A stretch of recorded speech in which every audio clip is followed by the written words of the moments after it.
Hello, everybody, and welcome to the newest indoor adventure in the Four Keeps, Dark Star Legacy, Part 7 of our Level 20 final arc. Today is August 7th, 2023, and you are loved. That is a very important thing that we like to remind each and every single one of our viewers and listeners at the beginning of each and every single one of these games. If this is your first time joining us, you can go to youtube.com/indooradventures to catch up on the VODs of each of the games that we have played up until this point, or you can go towards anywhere audio casts are being made available for free. You can find us there under the same moniker.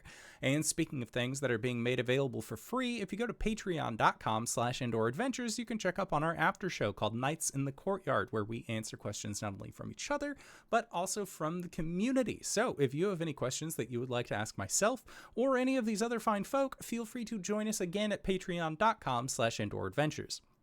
But let's say you already support us on YouTube and Twitch and other places where you can find us on social media, and you're trying to think to yourself, where can I go to help support this fantastic show even more? Well, guess what, Acorns? I got your back. Quite literally, in fact, because if you go to indooradventure.redbubble.com, we got t-shirts, we got posters, we got mugs, we got crop tops, throw pillows, shower curtains, aprons, clocks.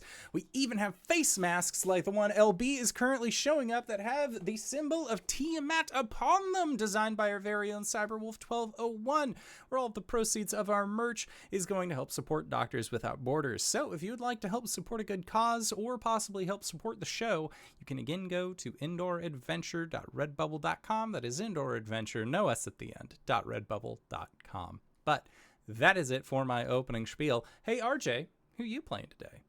Hello, everybody. I'm RJ, and today I'm playing Arjhan, the Draconian Ranger Cleric. Fuck! Okay, once more, but with feeling. Hello, everybody. I'm RJ, and today I'm playing Caelum, the Shatterkai Wizard Fighter. Hello, everybody. I'm LBHackEmUp, and I am playing Gwen, the Halfling Barbarian. We both go by she, her. Hoi, I'm Cyber. I use he or whatever pronouns. I play Arjhan. Arjhan is Baldur's Gatekeeper. He, him.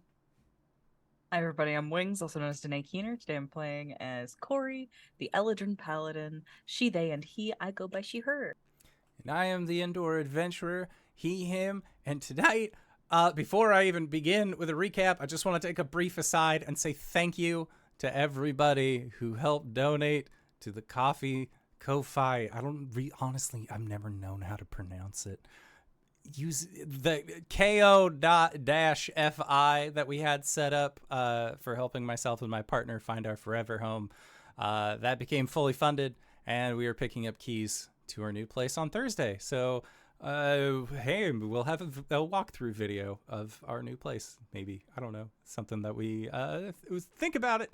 I'm just really glad. I'm really thankful, and I'm glad not to feel stressed about the first stage of moving anyway. So, but yes, I'm the Indoor Adventurer, he, him, and tonight I shall be your Dungeon Master. So, last we left off, shit got a little wild, and I think that we can say that with a degree of certainty. After much conversing and hoo-hawing about what it is that you are exactly going to do with Gwen's spirits, you came up with a plan that if Gwen summoned Grayskull using her axe as a spirit, you could true polymorph Grayskull into something that is a not spirit and not subject to returning to the axe after his time was done. It was at that point, while you were aboard the mechanical tyrant, that you decided, fuck it, now's the time. And you turned Grayskull into, effectively, a storm giant quintessent. A rather powerful storm giant. Grayskull, of course, thought that he was too big, so we condensed him down to regular adventuring size. But he still has quite a significant amount of power to him. Now, it was at that point that you all landed on the Rock of Brahl, where your group split up. Two of you deciding to go with Skizznibat to go to the Happy Beholder, a rather family-oriented restaurant being led by one large Luigi, a rather enjoyable beholder. He's just a little guy. He's a little fun guy. And he's here and ready to make sure everybody gets their food, while the others, being Arjhan, Gwen, and Grayskull, decided that you are going to go and check out a franchise of things that make you say wow. It seemed strange for it to be here, and when you arrived at things that make you say wow, you were greeted by not Orilla Thread Twister, but by two individuals known as Bryce and Karen, who... Are they individuals? Are they a hive mind? You're not really sure, but you also encountered them again at Food That Makes You Say Yum, where it was revealed that today was effectively Grayskull's birthday. And as such, Grayskull was sung a very threatening happy birthday song, where he cried a little bit, due to the overstimulation. It was at that point that Arjhan, Gwen, and Grayskull said, fuck it, we're gonna go to the Happy Beholder, where the rest of our party was supposed to go, and you did. And as we ended last session, Skizznibat had ordered from Robinson, the bugbear chef here at the Happy Beholder. Y'all had ordered some killer apps, including, but not limited to, some jalapeno poppers that Robinson has apparently been working on for a while. And that is where your group rejoins. And we will start up with the three who were absent at the Happy Beholder, kind of sidling into this large booth that is able to accommodate all of your needs.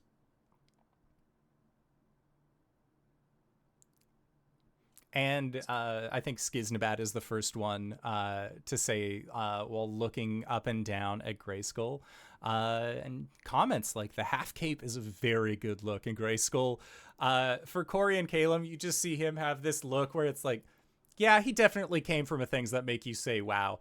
Where it's just like, thank you. I don't know if I'm hungry or not. Oh, don't worry. And from the smell of things here, I think you might be. If not, you can always get a drink. And Grayskull will lean down towards you, Caelum, and just say, please don't tell them it's my birthday. Do not tell them it's my birthday. And he has like a truly pleading look, like, please don't do that. Never again. I never want to have a birthday. This is how we create Jehovah's Witness in our homebrew setting. No birthdays. Is that what they do? No birthdays, no Christmas. Oh, damn. Yep. All right, big guy. It's not your birthday. Thank you. And Would you like some jalapeno poppers? What are those? It is jalapeno stuffed with cheese, bacon, and okay. He'll eat one. I just and he is doing that thing where he's like trying to cool it in his mouth by just If his mouth is open, Caelum just points into it, snaps a finger, and cools his mouth with prestidigitation. Yeah, those are amazing, aren't they? You know, You gotta be a little careful. They're hot and spicy. He's a Goliath. Goliath don't care about spice. Do you know what we eat? Fucking rocks, right? Right, buddy? Yeah, we eat rocks sometimes. It's to like help with digestion, though. Yeah. A rock spicy? Well, no. Well, but our stomachs are made of steel, is what I'm saying. I feel like that'd be a problem for your teeth more than your stomach. Well, you don't chew the rocks. You sort of like find little ones, and then you would eat them. If like you had an upset tummy, like if you ate a bone you weren't supposed to, it was to help like grind that up in your guts. You just jump around a little bit. Mm-hmm. The old a mortar and pestle. Mm-hmm. Intriguing. I think birds do that. Do birds do that, Caelum? Maybe.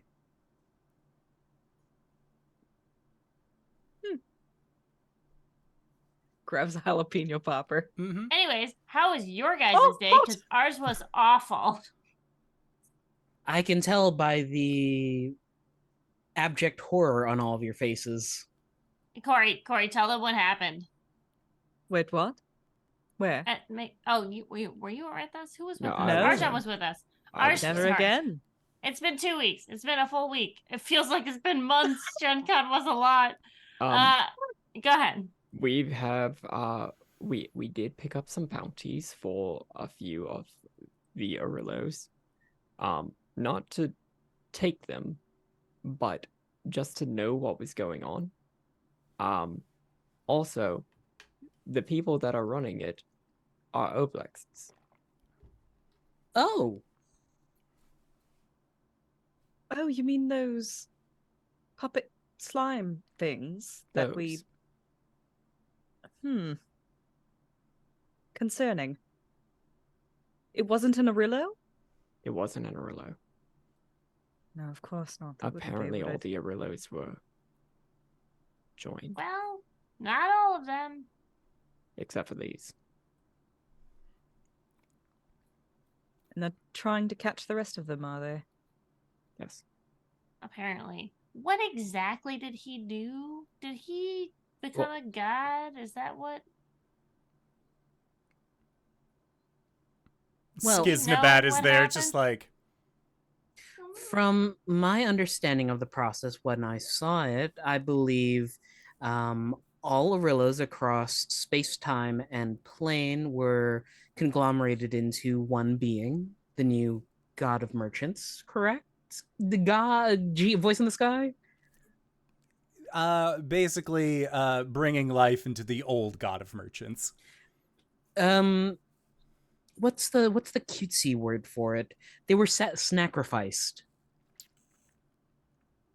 He ate them? more or less, to become more powerful, corporeal, that sort of thing.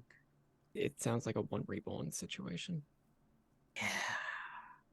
Is that what Cori's gonna have to do when she gets her other sides back? I hope not. That would be traumatic. Yeah.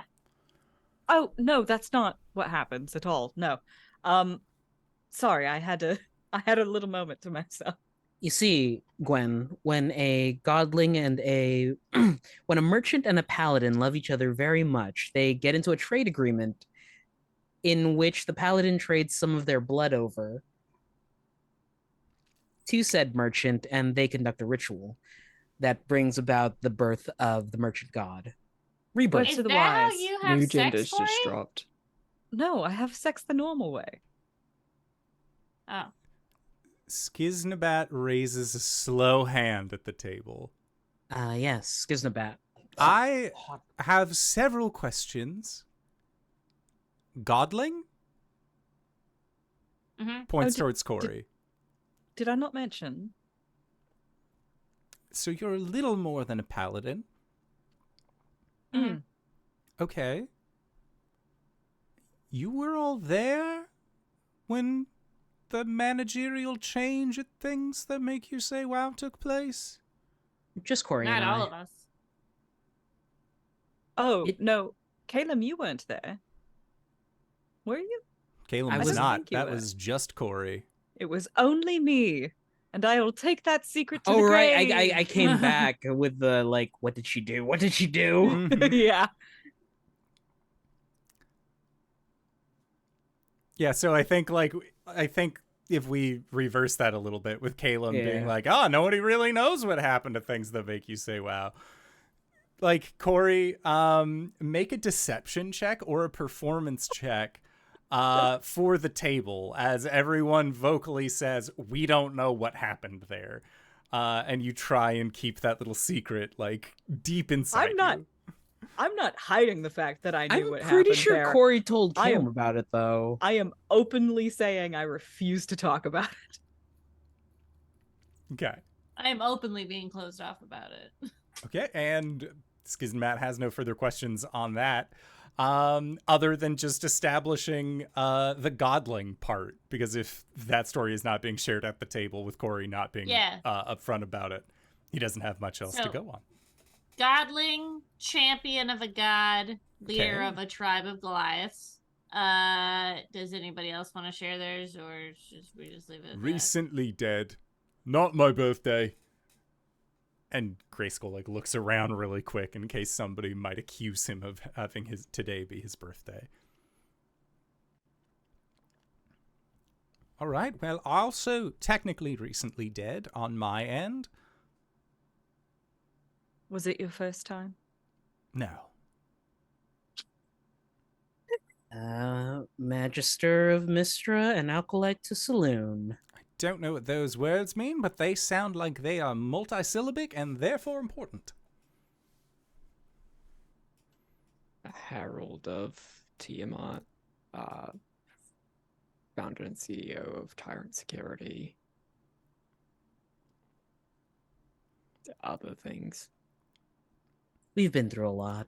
No, hold on. Mhm. Now that raises another question. Just to establish. So, looks at Cori. You're a good aligned deity.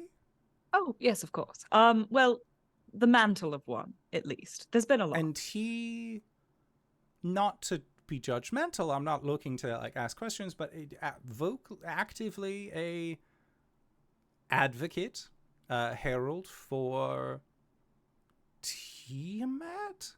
I see where the Honestly, between all of the gods that we have dealt with, Tiamat has been the most chill. That's It's fair. true. Yes, My god took my Mhm. eye.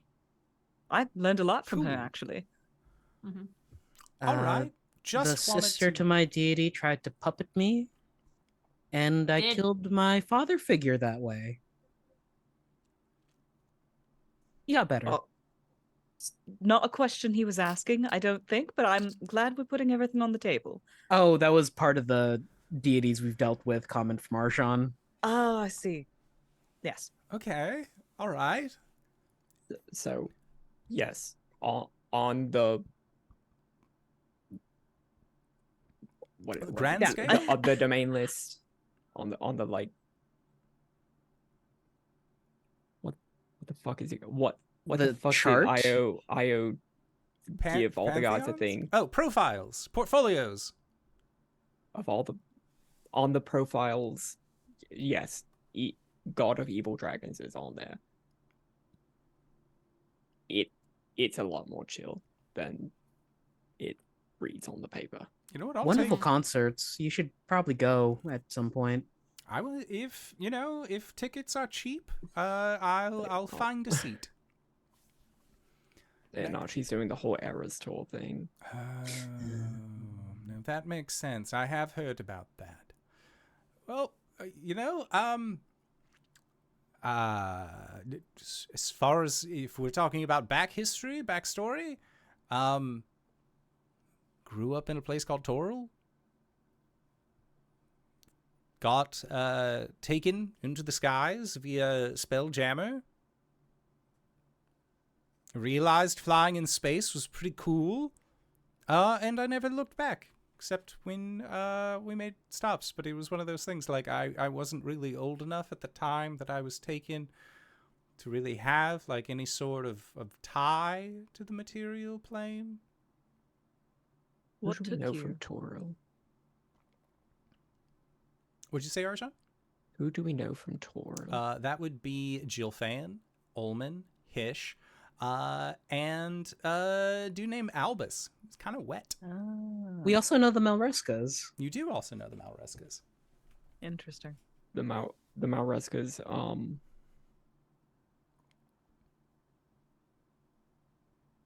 the Wardy Dragon Heist crew, Yeah. as well.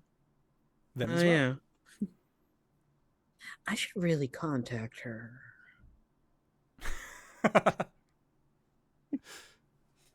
What took you into wild space? Well, it was in the shape of a giant scorpion, which was really cool. Kind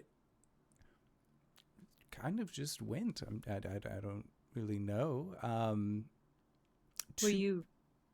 Were you taken against your will, or? Well, no. Now that you say it, I didn't really have a choice. I was put to work as a cabin boy. For a while. Did they abduct you because you were real small and can get into tight spaces? You know, now that you say it out loud, I believe that was their reasoning, yes. Star-Lord motherfucker. But upon proving my prowess at commanding and operating spelljammers, eventually you get a ship of your own. You find a crew of people that are willing to fight beside you, such as Robinson back there, and the cook in the back of the Happy Beholder gives a steady wave. And, the rest is history. You die a couple times, you go on a few perilous treks here and there, and then a surge of energy from the Gates of Limbo turns you into a flump. And you don't really know how to get back because it's deep-seated chaos magic, and then you end up meeting a fine group of people who, if I am remembering this right, you were all in a heist? Is that what was going on at that time? I believe Yes. so. Yes, but it was very important. Oh, look. Good heist, great heist. I exploded from a hug, and now I'm a man again. And that sort of brings us all here. I'm sorry, I didn't really know what you looked like prior, and all I've really read are romance novels where everyone's hunky. Hey, I have no problem.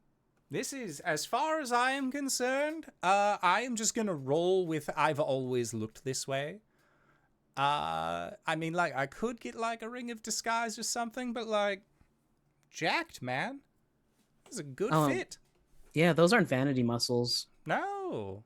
These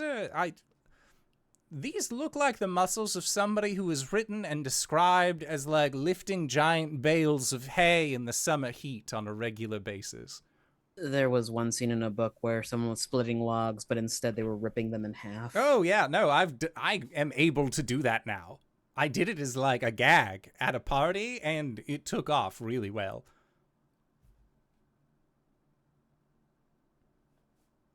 But no, He really does have Toral's ass.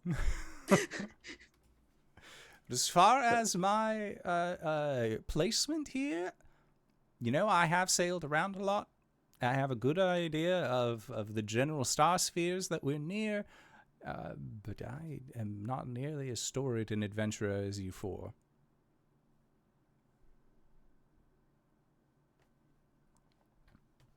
At least as far as the gods are concerned. Look, we've been doing this for a long time. Okay? Oh, really? How many decades? At least one. It's been 2 years since the start of the campaign. Yeah. I'm just saying, it feels like it's been at least 5 years, so. In Feywild Anyway. time, yes. Yeah, for sure. But, one day you'll get there, my dude. Thank you. So, who else are we here for? So, once we finish this meal, I will confirm with Robinson where exactly we need to go. From my understanding, I still need to get my ship's doctor, our shipwright, helmsman, navigator, and our musician. And once we get those last 5, you're ready to ship out. Although we do need to go to the star charts Elmendale's star charts and get a few to at least have a proper map of where we're going to go. You all said that it was the Dark Star. It's not exactly a common destination from what I recall, but space does change every once in a while. So as soon as I get a series of maps, honestly, if some of you would even go and get my crew, or if one or two of you wanted to join me to get these maps, we could try and expedite the process. Yeah, we haven't had a good old split up in a while. Ooh, let's figure out how we're going to split it this way. And Grayskull says, I'm with Gwen. Yeah, and I'm with Arjhan. What did you guys want? I mean, I guess we could split it up differently. That's how we usually do it. Oh, I was gonna say split it up even further, but if we want a buddy cop, I like hanging out with Arjhan. I don't like whenever the people are going off single. all right. I guess Cori and I will take a few of them. This has been historically very well done. Oh, don't worry, it won't just be you and me. It'll be you and me and also me. Oh, I okay. thought she was back on the ship. Yeah, I thought she was guarding. Oh, well, she can't come along? Then you won't have as many guards on your ship. And in a pirate Oh. town, I don't want to raise a stink, but I feel like having... Oh, no, fair enough, fair enough. I Well, thought that we were going to be going can't- off planet. No, No. they're Don't all worry about here. I told them all to wait here. Okay, Because, I mean, alright. being Flumph, we all knew that was a temporary setback, right? I mean, they've been here for about 2 years at this point, but temporary, nonetheless, ingraining themselves in the locals. The Rock doesn't really have locals. It has a lot of people who decided that this was a good place to set up shop. Who will be going with you then? Well, I assume that one will require money.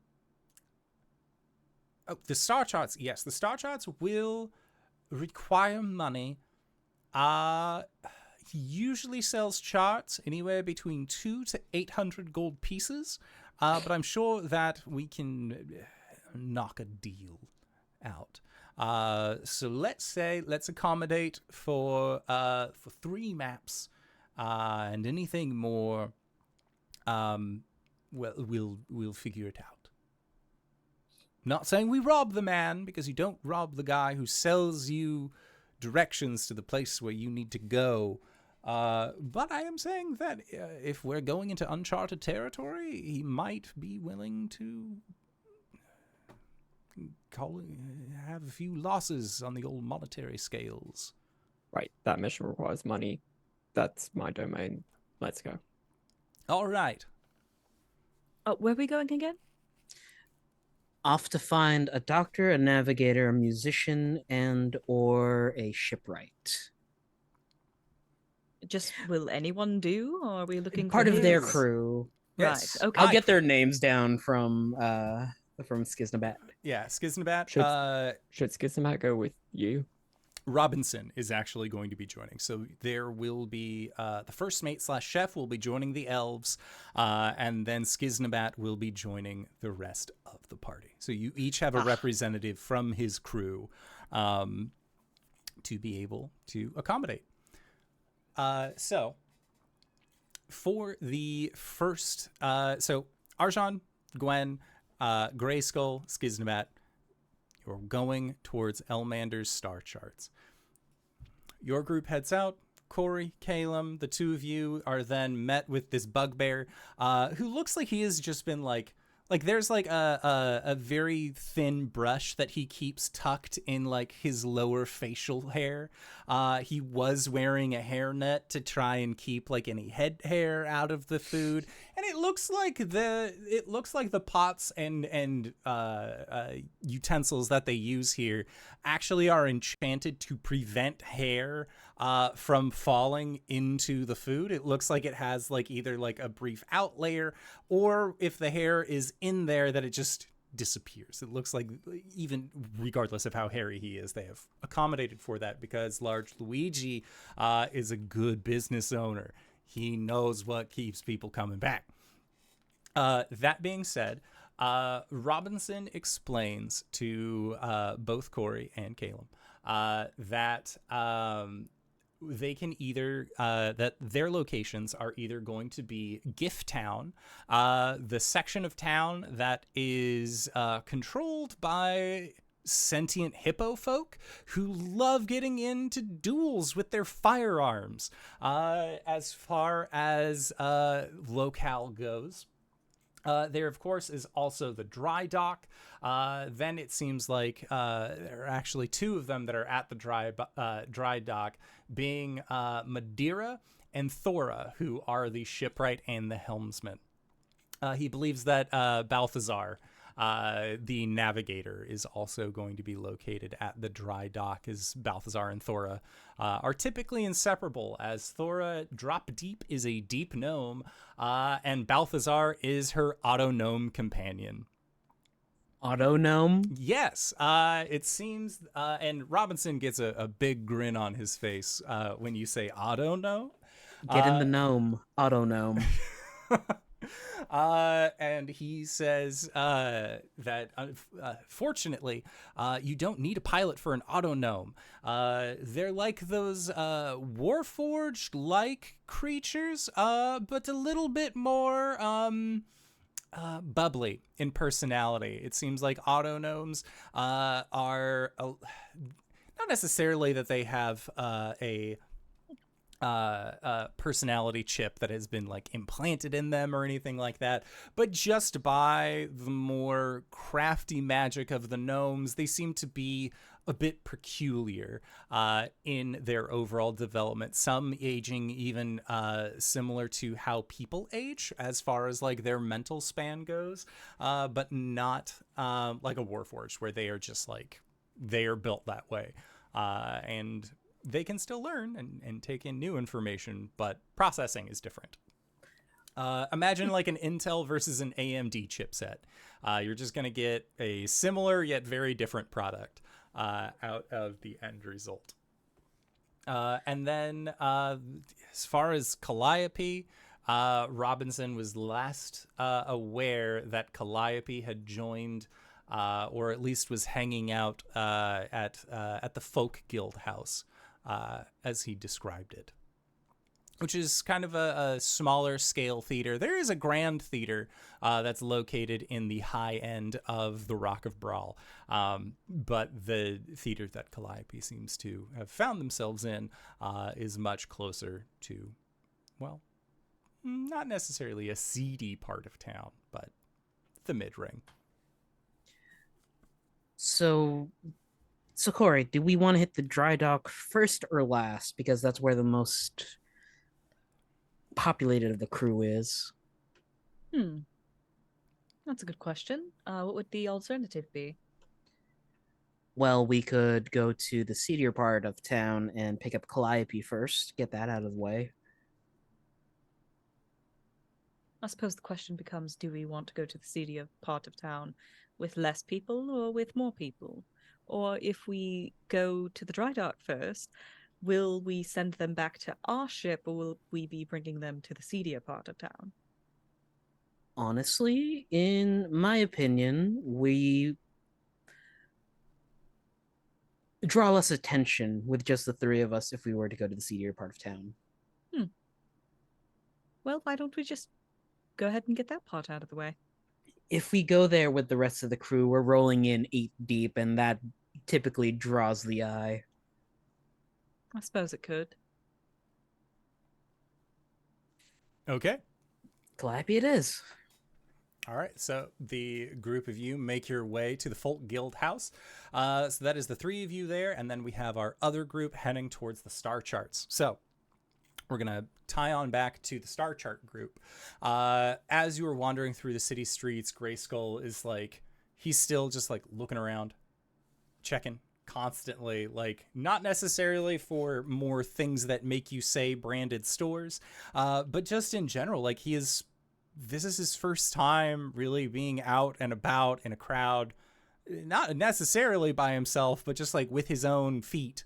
So he is having not difficulty wandering through. He's just not used to people immediately bowing out of the way. And he kind of gets this, like Gwen, as you're up on his shoulder, like, I think I kind of like this. As again, like he is basically a driving wedge in terms of crowd separation between him and Arjhan. And Skizznibat is just like behind the two of you, just like, this is great. This is like having a fast pass through the city streets. And that is when you arrive to what looks like a domed building that has this nice kind of goldeny hue on the topmost bowl. And you can see it has a large slat that is removed as the cusp of a telescope kind of peels out from that large slat. Going into this building, you see that this place is covered in maps. Maps of various quality, of size, of different places. You see the names of all sorts of fantastical places that you have actually been to. Places such as Ysgard, such as the Hells, even the Feywild. And the Feywild, it says star map dated, and then it has like a circa, and you're not really sure what year the star map for the Feywild is, because then you see like star map for the Feywild and it's like two, like instead of like 1581 it says 1583, and like the stars are completely different from Elmander was able to see. And when you arrive, Skizznibat calls out and just, "Old friend, you have a visitor." And you hear just, what? And from the top row, you see a little gnome with these large glasses, like jeweler glasses almost, that have this star field pattern on the glass. And just, do my eyes deceive me? And Skizznibat says, no, old friend. Same Skizz that you've always known. Just look a little different these days. These are my friends. And he motions towards you all. Grayskull, Gwen, and Arjhan. If you don't mind, we are willing to purchase a set of maps. Oh, well, then you've come to the right place. And you see that they take a automated little elevator down from the chamber where they are using this large telescope, and makes his way over to you. And you can see that he has like a very fierce hunch. And like his body is like almost like crescent shaped. And from what you're able to see, Arjhan and Gwen, from your height advantage also, you can see that the telescope itself has a kind of like crescent relaxed seat in it. It looks like this guy's back is fucked up specifically from just being in his telescope chair far longer than he should. This gnome is probably in like his 300 to 400. Like he's an old gnome. And he says, "Oh, well, it's lovely to meet the three of you. Are you planning on joining up with this old cards adventuring party? How long has it been? A month? 2 years? Oh, well, it's been a while. I'm sure he could still show you the ropes." No, actually, other way around. Elmander.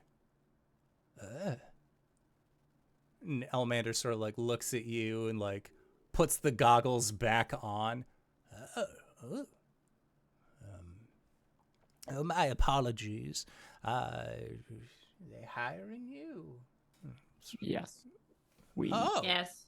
Well, you're making an excellent choice. We have a ship. We have hired more, and we need suitable pilots and captains, and Skizznibat was highly recommended. You can't ignore a musician. They're incredibly important on any piece of flying vessel that you get your hands on. Now, he said that you were looking for a map. I said, where exactly are you looking to a map to? And I'm fairly certain that I will have exactly what you're looking for. No one knows these stars better than me. What about the Dark Star? Okay, hold just a moment, please. And he walks over to the door, flips the sign from open to closed, locks it, draws the windows, and then sort of shambles back. Did you say Arc Star, Dark Star? Yes, the Dark Star. I have heard of this place. I can't say I've ever been, but that's kind of general safety tip is never go to that place. Don't need to ask too many questions or to pry. Is there a reason you fly to your death, son? To make it so that people will not be flying to their deaths. Oh yeah, we'll be fine. We've already fought him once and won. I mean, we've actually fought him twice and won. The second one was a little rougher, but... Okay, well, I do indeed have some maps that we can string together for that. Yeah, well, let's follow me, please. And he will begin making his way towards a larger map repository.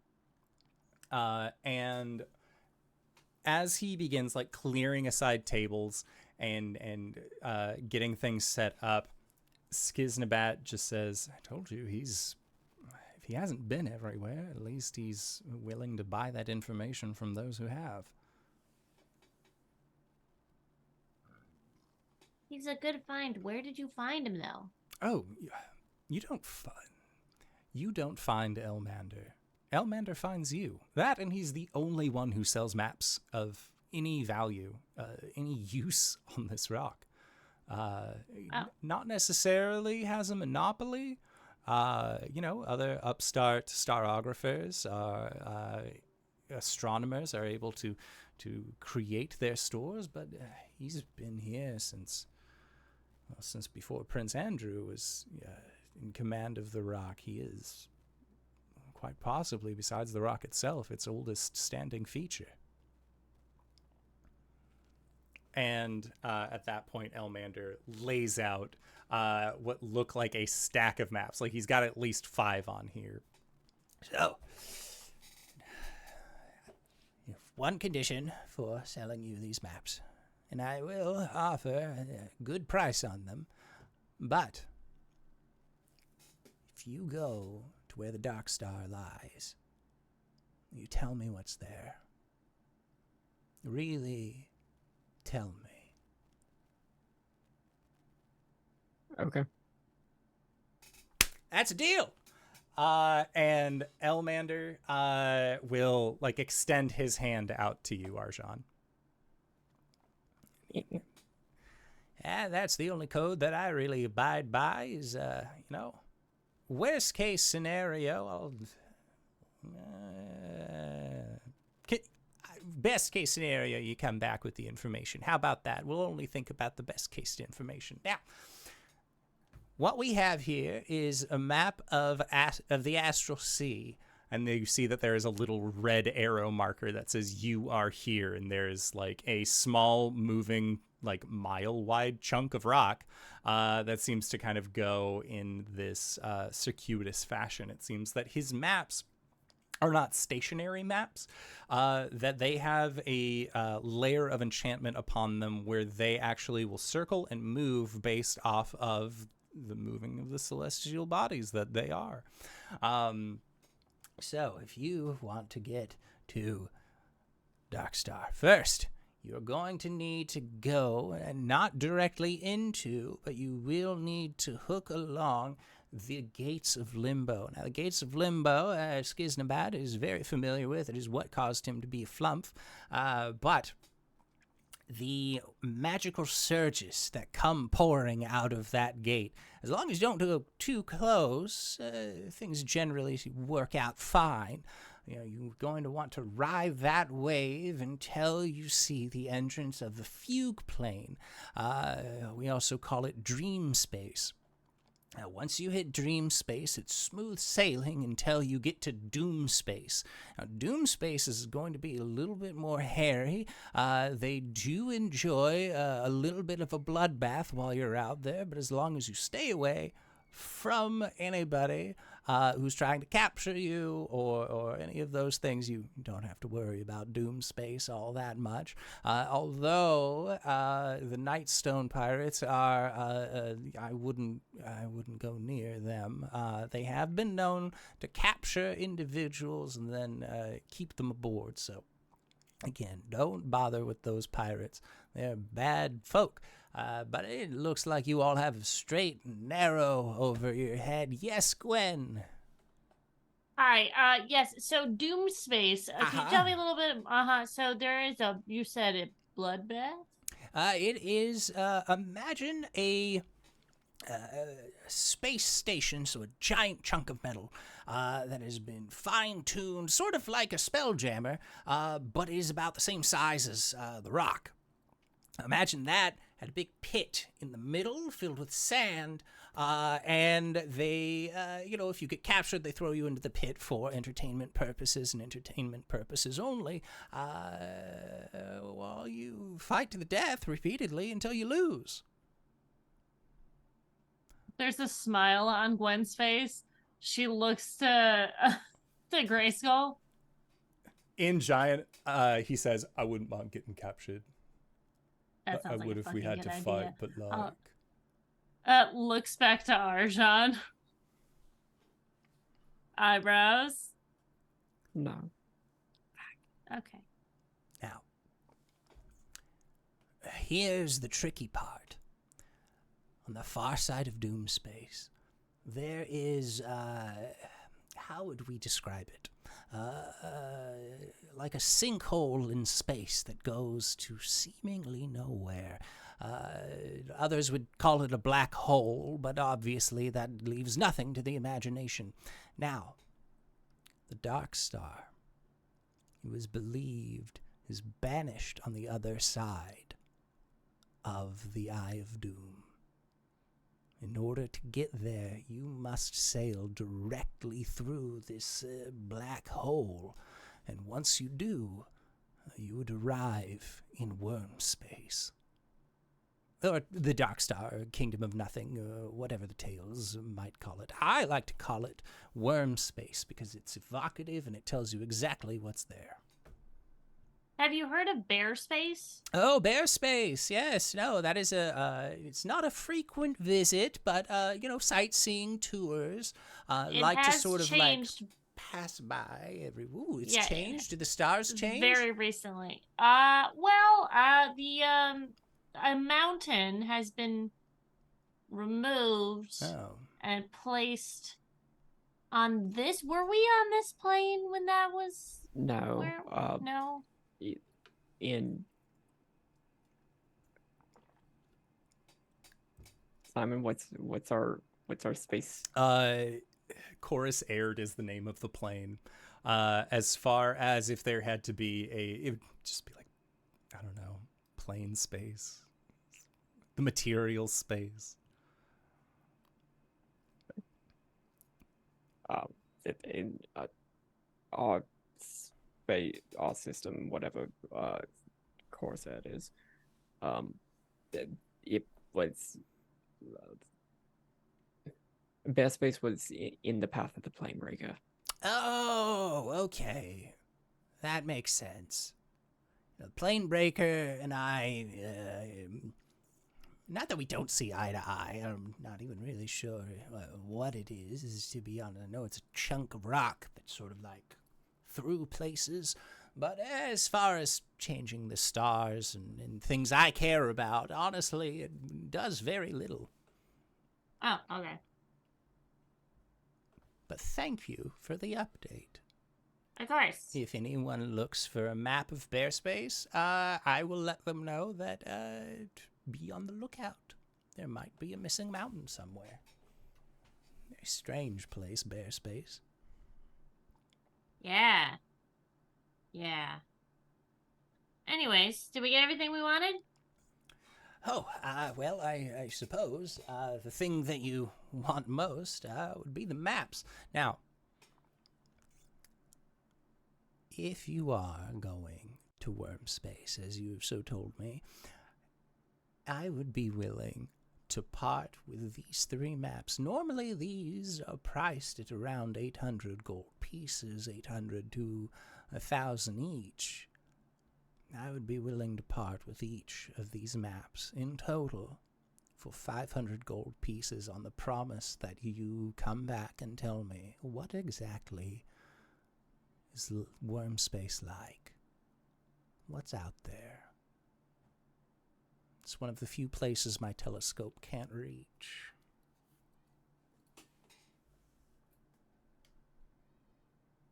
And Skizznibat looks to the rest of the group. 500? 500 GP?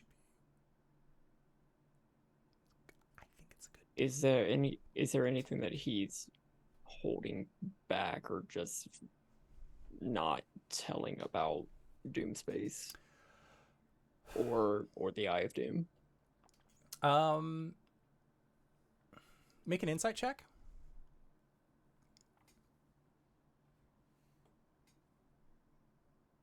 11.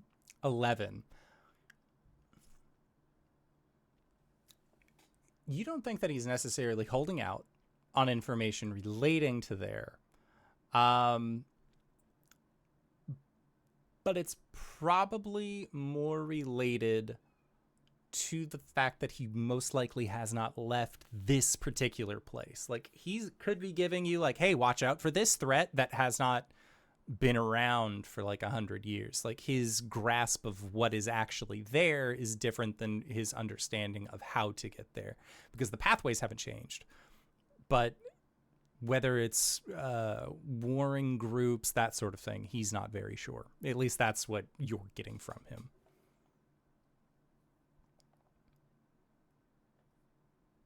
$500 is fine. It's a deal. And he will say, do you need these gift-wrapped, gift receipt? No. Okay, no refunds, no returns. And he just begins to, he'll actually take one, and there's like a strange automated structure that is on the side of the table, and you see that he just feeds the map into it, and it'll come out rolled with a piece of twine at the very end. It says, I invested in this thing 100+ years ago. Saves me so much time. Next stop, label maker, baby. And he will hand you the scrolls. Be grateful like arthritis. Oh, it's fantastic. I also managed to get some of the, they call them shaky spoons, that I got from things that make you say, wow. You hold one end and then the spoon stays there while you're getting it. Skizznibat, here. We have to go. We have to go immediately. Yes, onward and upward. However you... to the stars. To the stars. And Wizard Doom powers! Space. I mean, to the stars! Doom! And I think as you're leaving, just Doom Space sounds fucking sick. Oh my god, we have to go. Like, Arjhan, please. That's our destination. But like the Coliseum of Blood. No, I think that's more like if we get captured, though. Oh no. No. We're not totally gonna do that. No, that might put the whole mission in jeopardy. Oh, we can't have that. Nope. Nope. We'll never do that. No. And at that, Skizznibat sort of chuckles to himself and says, all right, well, next up, I believe we're actually relatively close to Gift Town. We can go see if Sybil's been picked up yet. Ooh. And presents? Presents of a sort. Is an experience a present for you? No. Then possibly no presents. But, you know, I'm not... He seems like the guy with the coin if you're looking for presents, but this is Gift Town, sometimes called Jiff Town. They really don't like it when you call it Jiff Town, but there's been hearty debate between the groups as to how it's properly pronounced, and that's really where a lot of the duels come from. is the Gift Town versus the Gift Town deniers. And honestly, if it was Gift Town, it would be made of peanut butter, but it is not. It is made of houses and structures. So Gift Town is the side that I am on. Okay. You could have just said no. And he shrugs. He's like, I've missed having a mouth, and I will exercise it. As you begin making your way over to Gift Town.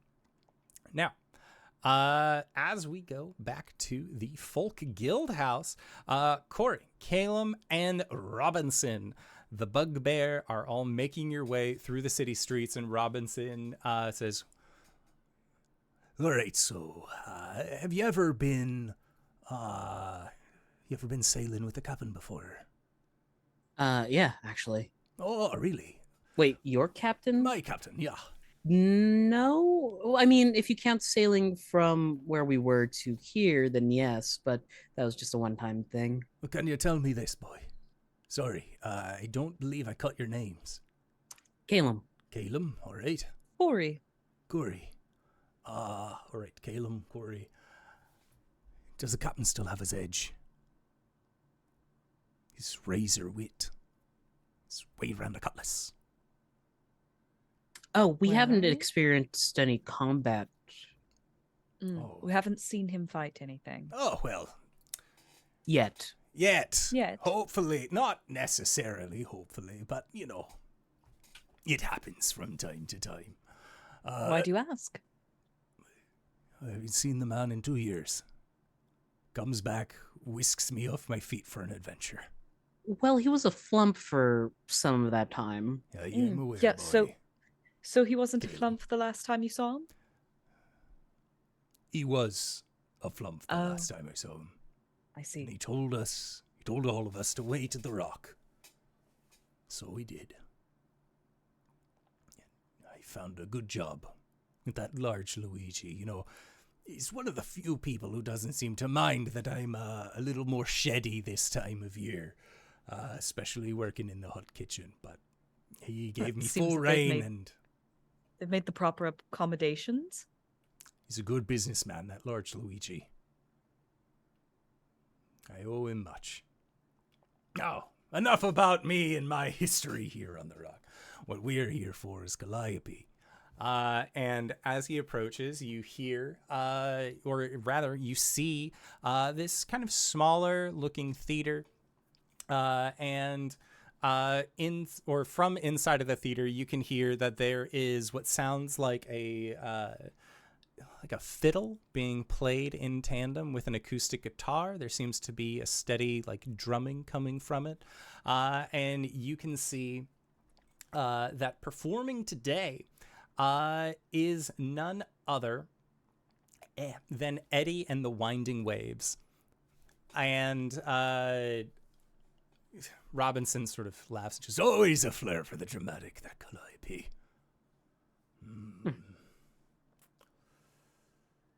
I have a follow-up Calliope is your musician?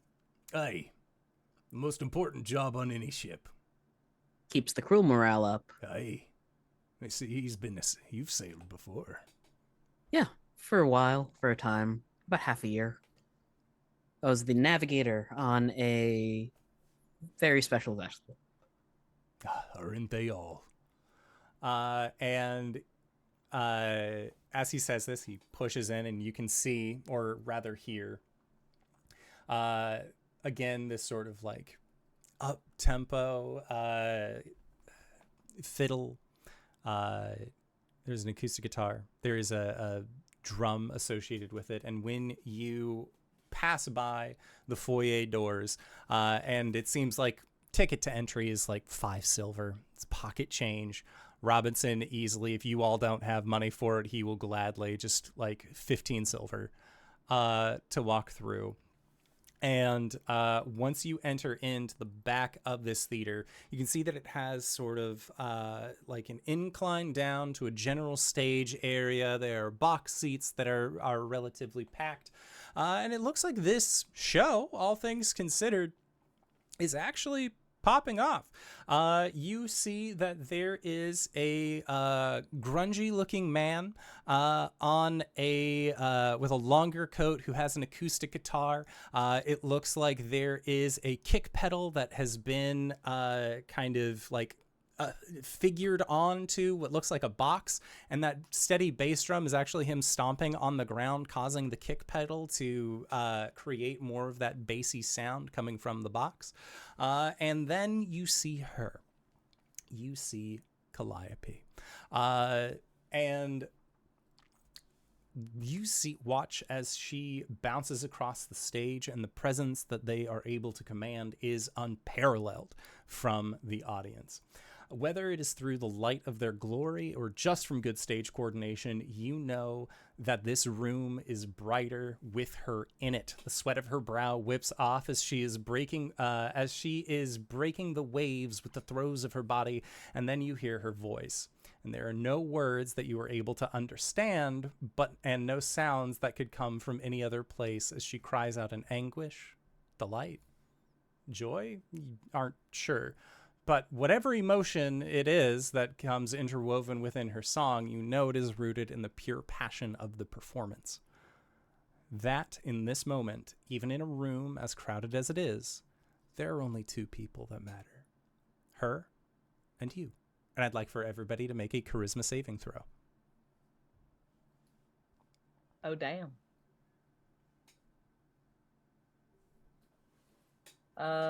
Plus something for me. Hold on. Yep. 5.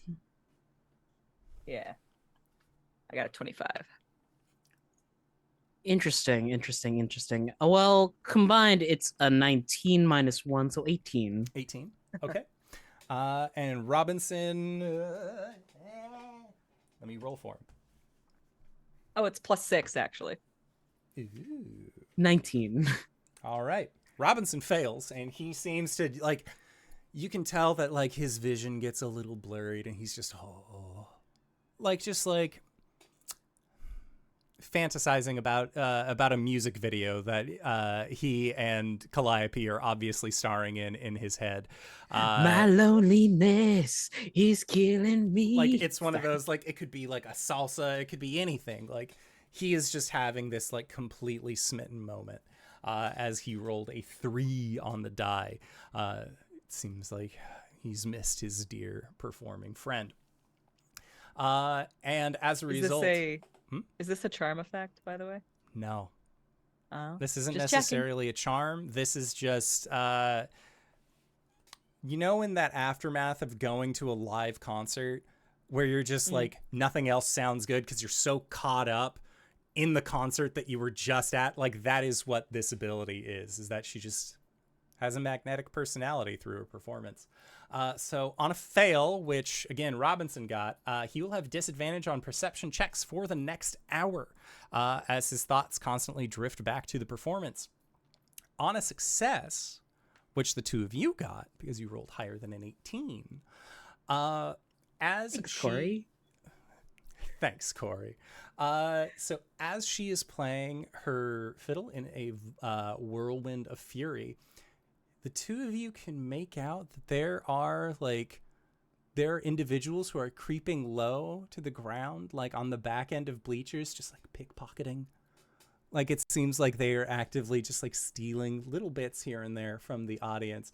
And you're guessing that by like the way that Calliope is performing, this is part of the act as far as she's concerned. Caelum. Oh, I was gonna say, if one of these thieves come up to Cori and Caelum will flick a gold piece at them and give them a wink.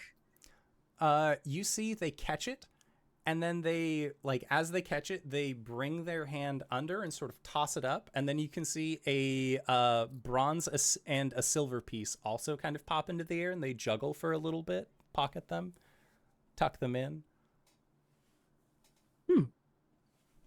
That's cool.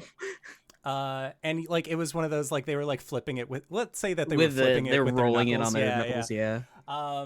Now, as this is, and you watch this pickpocket, you also notice that in the box seats and kind of amongst the crowds, that there are a clutch of individuals that all reach into their breast pockets of their coats, and they pull out identical red masks, which they quickly don before members of the box, before one of the members of the box seat pulls one of the pickpockets around to face the audience as a chorus of voices announce, "Show's over." And as they say that, you see a burst of red from the chest of the captured pickpocket as a lead ball lodges itself into the rafters, with the only through route being through this pickpocket's chest cavity. And I'd like for the two of you to roll for initiative. Holy shit. You know, maybe going to the star charts was a better idea. You just get a weird no and being like, I don't really care if anything happened to Bear Space. Oh, Look, shit, we got Caelum. traumatized during the last One airing. time. It's your time. I got 10. Okay. 17. Sounds good. Google Sheets removed the functionality I needed, so I have to go use a different thing now.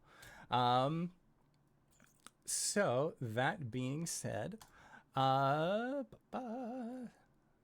yes. Haha. Thank you, Sort Data Range. So with that being said, things are getting out of hand. Things are going to be getting out of hand quickly, as there are 3 individuals that will be going before you, Caelum. Although you are not considered surprised, as gunfire, gunsmoke ends up beginning to fill this here area. Now, that being said, let's see here. So there are like Eddie, the one playing the acoustic guitar, ends up, you see a spell is going to try and get them. It looks like they are being held by a hold person spell. Not great. Next up in the initiative tracker is going to be another one of these individuals that was kind of amongst the crowd. And they are also going to try and cast a hold spell on Calliope, but Calliope got a natural 1 to defend against. Bad time. Next up as the third, and again, this is one of these kind of could I counterspell? Yeah, you can definitely counterspell that. I'll counterspell it at 4th. Okay. Yeah, this was a, let me just check here. Is hold person a 5th? Because it's hold creature first. So it is not actually a hold person that they are casting. They are casting hold monster, which is a 5th level spell. So I will need you to roll for that if you counterspell at 4th. You got it, boss. That's a yes. A yes? Resounding. Okay, sounds good. Then next up, what they are going to do is that you see that one of the members of, in the boxes, you see twists and twirls above their heads, a flaming sphere that you know, Caelum, to be the start of a fireball. And they drop it into the audience here inside. And it is very quick. And as it does, a lot of crowd members, they saw a great show as their last one. And good for them. Went out with a bang. Went out with a bang. But you see that the fire magically shapes around the individuals wearing these red masks. And Caelum, your understanding of the School of Wizardry, these seem like evocation wizards. It seems like explosions and damage. That is their MO, as they have just gone. Now, next up, that being said, Caelum. Hello. Just 1 second. Need to read something real quick. Yeah, cool. Beans. Caelum will start stepping back away from them, and how many of them are there? In total, 1, 2. There are 9 in total. Cool. Holy shit. Cool. Can I have 5 of them make charisma saving throws? I target them with an 8th level banishment spell. Yeah. That's a nat 1. That is a 16. 21 is what you want to hit. Okay. Okay. The wizard makes it. Caelum just snaps his finger as he's standing next to Cori and the bugbear chef Robinson, and he just mutters, "Well, curtain call." Okay. Sounds good. Then let's see here. Yeah, that would be okay. So then the next one to go, you see, now that like there's a little bit of fire spreading where all of the people once were, this individual is going to pull out a crossbow, and you can see that there is like a glowing something or other in the chamber of the hand crossbow that they have, and they level it and point towards a rafter and shoot. And as this crossbow bolt hits the rafter, the bolt explodes, causing structural damage as parts of this theater begin to collapse. That is, of course, their turn, and that was all the people up until Cori. Hi, that's me. There are 2 performers on the stage, right? There are. There is Eddie, and then there is the Winding Wave, known as Calliope. So 2 performers, Robinson, Caelum, and myself makes 5. Conveniently, that is the exact number of people that can be targeted by a scatter. I'm going to shout to the performers on the stage. We're friends of Skizznibat. Please don't resist. And Calliope, you see, like, turns, looks, and then immediately clocks Robinson. And just, And I'm gonna cast Scatter. Okay. And assuming nobody resists the teleportation, I can take them 120 feet away. Okay. Into a place that I can see. Sure. So just popping basically everyone back in the foyer. Yeah. Well, can I like look out a window or something? Like, so it is a theater, so they don't really have windows because you want. I guess you're right. The dark theatrical lighting. I'll pop us as far as I can, back out through the foyer. Okay. Sounds good. So yeah, you all get popped back out of there. Then you start hearing. It sounds like there is like a cry of surprise, and then you overhear. What you're assuming is their leader. Like it sounds like it's coming from higher up. So in one of the box seats where you're guessing that the dude blasted, and a cry just goes out. Bring it all to the ground. Huh. Now, that being said, Robinson is going to look at the party, look at Calliope, look at this individual who's like Eddie. Yeah. Stuck. And Robinson just sort of asks Calliope, think the juggler knows about this? And Calliope just sort of nods and says, nothing gets by the juggler. As she says that, and you hear the like group of people being like, "Oh, bring it all down!" There's suddenly the sound of additional fighting that is not your group, and then it goes quiet, and like things are still like smoldering but there aren't any additional explosions. Caelum, how long does banishment last? A minute? I believe so. It lasts for concentration up to a minute. Okay. So as it goes silent, a half elf will poke their head into the foyer and says, I'd like to talk to whichever one of you performed the disappearing act. If you could just come this way. Super quick. Hi, can I help you? Rough locations, where were they when they disappeared? Caelum reaches into his bag and produces a bit of chalk. Just mark it for the boys, will you?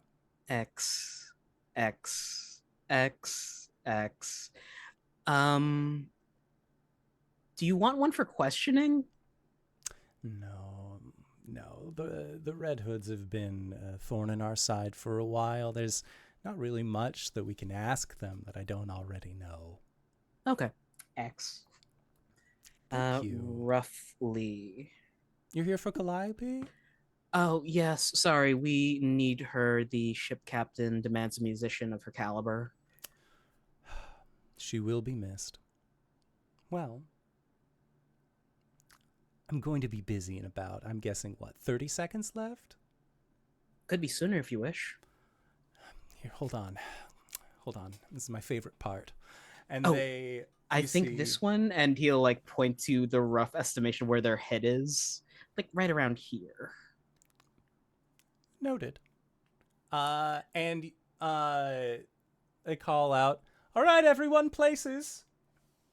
And you don't see anyone here. And you see this individual walk up to the closest X that they can see, and they just begin to juggle. Just one. Oh, two, the juggler. two. And they are just having this steady moment of just concentration, and then the banishment ends. And there is like surprise of people sort of looking around, and one of these individuals turns and looks at them, looks at this half elf and looks at the balls being juggled, and they say, "That's the first order of business, kid. Watch the hands." And as they continue to juggle, you see a third arm come out from underneath with a pistol and just shoot them. The man with a third arm from Once Upon a Time in Mexico. There is a series of gunfire of what sounds like historically accurate stabbings, as if Christopher Lee was responsible for their direction, as what appears to be this group of Red Hoods is quickly dispatched by the juggler's men. And as you see that little arm sort of like slink back, and then it almost like meshes into their shirt. It's like it's a hidden third arm that they have. They just catch into the pockets. And they look towards you and give you a bow, Caelum. And at that, they turn and say, "I'm here all week. Wrap it up, folks." And then you start hearing the like the sound of industry as they begin to immediately repair this the folk guild house. And Caelum, as you watch the juggler walk away, having just snapped people into existence to reconstruct their guild hall, that is where we are going to take our break for the evening. We're going to try and be back in 5 to 10 minutes, so don't go no place unless it's to grab a food, grab a drink, grab a friend, or possibly go to indooradventure.redbubble.com, pick yourself up something nice, and we'll see you all shortly. All right, everybody. See you soon. And hello, everybody, and welcome. Simon! Ah! I've got 2 really bad jokes for you. Oh, God. If April showers brings May flowers, what does May bring? My birthday. Pilgrims. Because May flowers. Oh, my God. This guy. This fucking guy. He gets me. Also, where do boats go when they're sick? You say butts or boats? Boats. The sick bay. No, they go to the ship, the ship dock. Oh. To the dock? To the ship dock. I see. And then my favorite joke: how do you get a tissue to dance? You put a little boogie in it. Ew. I like that, but gross. I'm going to tell that to my nephew, and he's going to think that's the funniest fucking thing ever. You're going to be funny Uncle Simon for like 5 years. I already gave him a Gundam model for his birthday. I am the cool uncle. Good. And I will lord that over... Well, he doesn't have any other uncles on my side, so I can't really do that, but I would if I did. That being said, hello, everybody. We have returned. Calliope has just been reunited with Robinson and Cori and Caelum after you all watched an attempt at arson unfold. There was several bodies that also exploded, several concert goers that saw a wonderful final show that went out in a blaze of glory. Now, that being said, your group basically like takes a step out of the Folks Guild Hall, and Robinson like clasps Calliope by the arm and gives him a big hug, and says, "It's been years. I mean, not really. Like, I seen you in passing and all that, but like, God, I miss hearing you play." And Calliope has a soft giggle that sounds like chimes. She says, "Don't worry about it. Don't worry about it, Rob. You know, if you're here and the captain's here, there'll be plenty of other opportunities to listen to me play." And she'll like pat him on the cheek, and he just like preens a little bit as she gives him just like gentle pats. And she says, "So, sorry you had to see all of that, but honestly, taking care of the Red Hood gang, or at least like the members that showed up today, earned you some pretty big favor points with the juggler. So, you know, don't really talk about like what they look like and all of that. It's secrecy, but I'm pretty sure that's kind of what's letting me join you all so fast.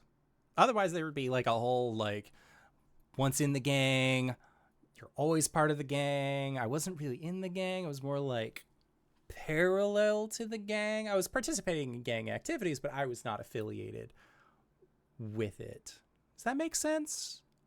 Yeah. You're like Yes. a What's the outsourced phrase? work. Collusion? Is that where you're like assisting in a crime, but you're not the criminal? Accessory. Accessory. I was an accessory. I was an accessory to a good time, a great performance, Multiple crimes. and wonderful crimes. But you can't put a price on happiness. Exactly are the Red Hoods? Who exactly are they? So they have kind of been a thorn in our side for a while. It's a bunch of plucky young upstarts who think that they can control the Rock of Brahl better than anybody else, better than Prince Andrew or any of the other underbarons who may or may not exist. Wink, wink. But, you know, we don't really give them the time of day because whenever they show up, they try and destroy our guild hall. So we kill them. And I see. So they're just a Rock of Brahl thing. They're not anywhere else. I believe they are just a Rock of Brahl thing. I mean, like, okay. If they aren't, their problems are like solely Rock of Brahl based. So it would be weird to like see someone in like Penguin space who's like, oh, Red Hood, like red masks or die, and you're like, it's not really a thing that you do for the most part. But I'm sorry, Well, I'm Calliope. It's yes, nice to meet you. I'm Pleasure. Cori. I love your aura. It's beautiful, very sparkly. Your vibe is fantastic. I love your hair. How do you get it to do that? Oh, it's divine power. Don't worry about it. Oh, I see. No, it's okay. It's okay. You can keep your secrets. It's not a secret. And I'm sorry. I don't believe that we've been introduced. Caelum, pleasure to meet you. Caelum, it's an absolute delight to meet you as well. And I believe you've already met Robinson, as he's the one who brought you to me. Yes. As I said, Skizznibat is back, and he would like for you to join his crew. Is he still handsome? Last I saw, he was like a little spaghetti man. He's handsome, but different. Different could be good. Think of the smuttiest novel you know, and imagine the male protagonist splashed on the front of that, somewhere around that. And she giggles. And shoots you a glance and says, the smuttiest novels that I know don't have male protagonists. She pats your chest and then walks away. Huh. And as she walks, she says, so where are we going? And Robinson just, like you can see like he like there is like the disconnected like 404 loading in his eyes, and then she says like, where's she going? Just, goes to follow after. Sorry for fun. assuming. She seems fun. She's the Very. best. Then Robinson will go up and begin filling her in on the people. He's like, all right, so we still need Sybil, we still need Thora, Balthazar, and of course our lovely shipwright, Madeira. And Calliope is just sort of like, okay, just like also like figuring it out as your group continues to walk. Now, meanwhile, in Gift Town, LB/Gwen, Arjhan, Skizznibat, Gray Skull, you all have your star maps successfully purchased. You begin making your way in the Rock of Brahl, going towards Gift Town proper, and you can see that past a certain point on the city wall, which looks like it's like reinforced steel, like it's not made of brick, like this is like almost like fortress level walls, and you can see like there are parts of the walls where like there's like it's like a bump coming out, and when you get by the gate and look over to where that bump was, you can actually see that it's bullet holes, that like there are like still bullets that are lodged in the walls of this cordoned off part of town. And looking around, you can see that like there is a group of about 3 multicolored penguins, each wearing hoods, that are sort of like squawking by, trying to get out of your way. There is a gnome that has a giant hamster next to them, who looks like they have like stuff on their back, like there's some sort of pack animal. And Grayskull is like, all right, but I thought they were like tiny though, and like seems very taken aback at the sight of a giant hamster.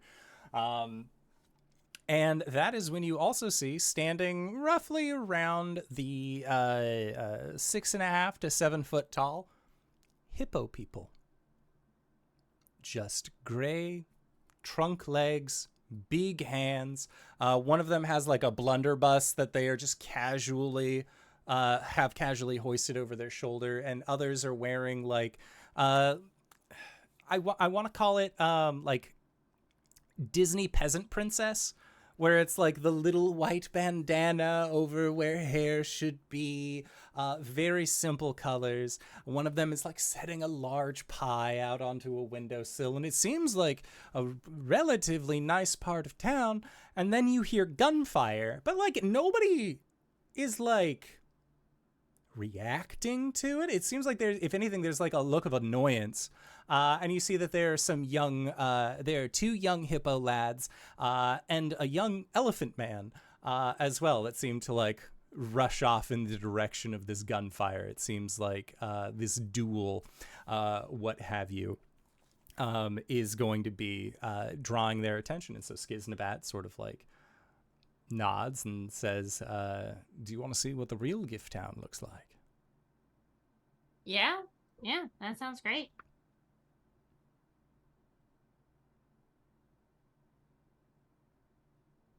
Sure. Follow me. Well, rather follow the crowd. And Grayskull's like, I don't know what's happening, but the fact that people are seemingly okay with all of that surprise thunder is surprising. Yeah, I think it's okay. She starts to climb up on Grayskull and like pops a squat on his shoulder to get a better view. Yeah, the world's changed a lot, buddy. I mean, you've seen guns from my perspective before, right?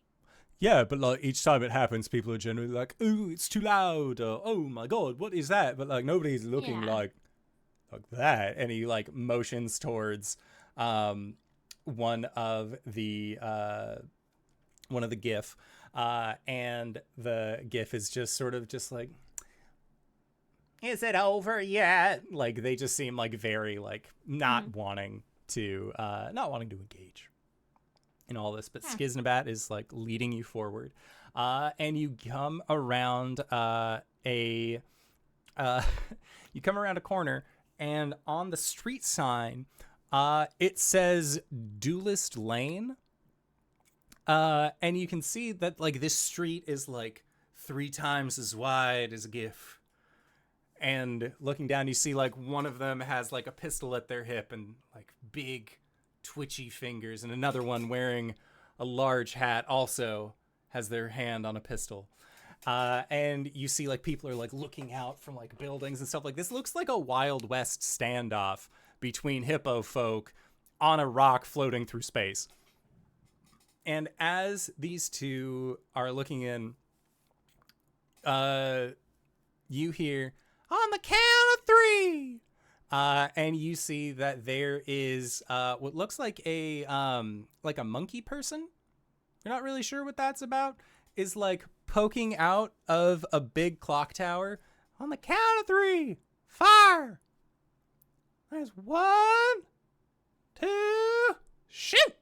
And as they say shoot, you see that the two GIF bring up these, like, for them, pistols. For you, it's like a musket. As they go to fire, and you see one of them just, like, takes a bullet into the stomach and collapses down. And the other, like, twirls their gun, pockets it. "Looks like we have a winner, folks!" As this space monkey decries the victor. As the other one sort of comes down to the ground, and you see, like, from the crowd, it's hard to call them a person. A person they are, because law of sentience and all of that, but it is just a ball of goo that is forming pseudopods into legs. They have like it's like flubber, where it has like a nice like pot basin instead of a belly. Like they are just sort of that shape, pear-shaped. And then these like jellied arms, and you hear coming from, like, emanating from this creature somehow, just 3 doors down and to the left, boys. And you see that there's some GIF who like come out of what appears to be a saloon and like pick up that GIF and begin taking them back. And they, as this plasmoid begins to turn and walk, they stop. And like their whole lower torso turns in the direction, just, "Well, my stars, if it isn't the captain." And this plasmoid will like jelly on over to your group. And Skizznibat, just arms crossed. "Sybil, how are you?" "I've been doing well, Captain. Just getting in a little field practice." And he nods and says, "Anything that we can help with?" "It'll be over shortly. But here, come on by to the practice."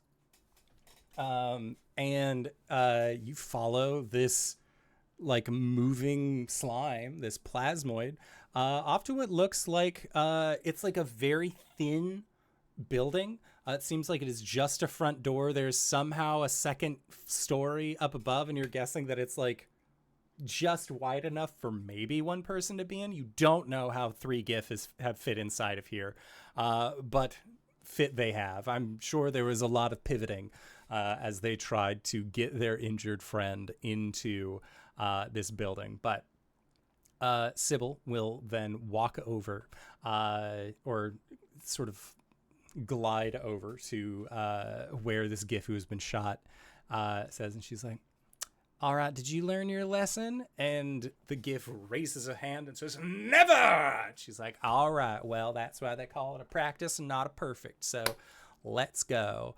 And you see that she puts her pseudopod arm onto where like the bullet hole is.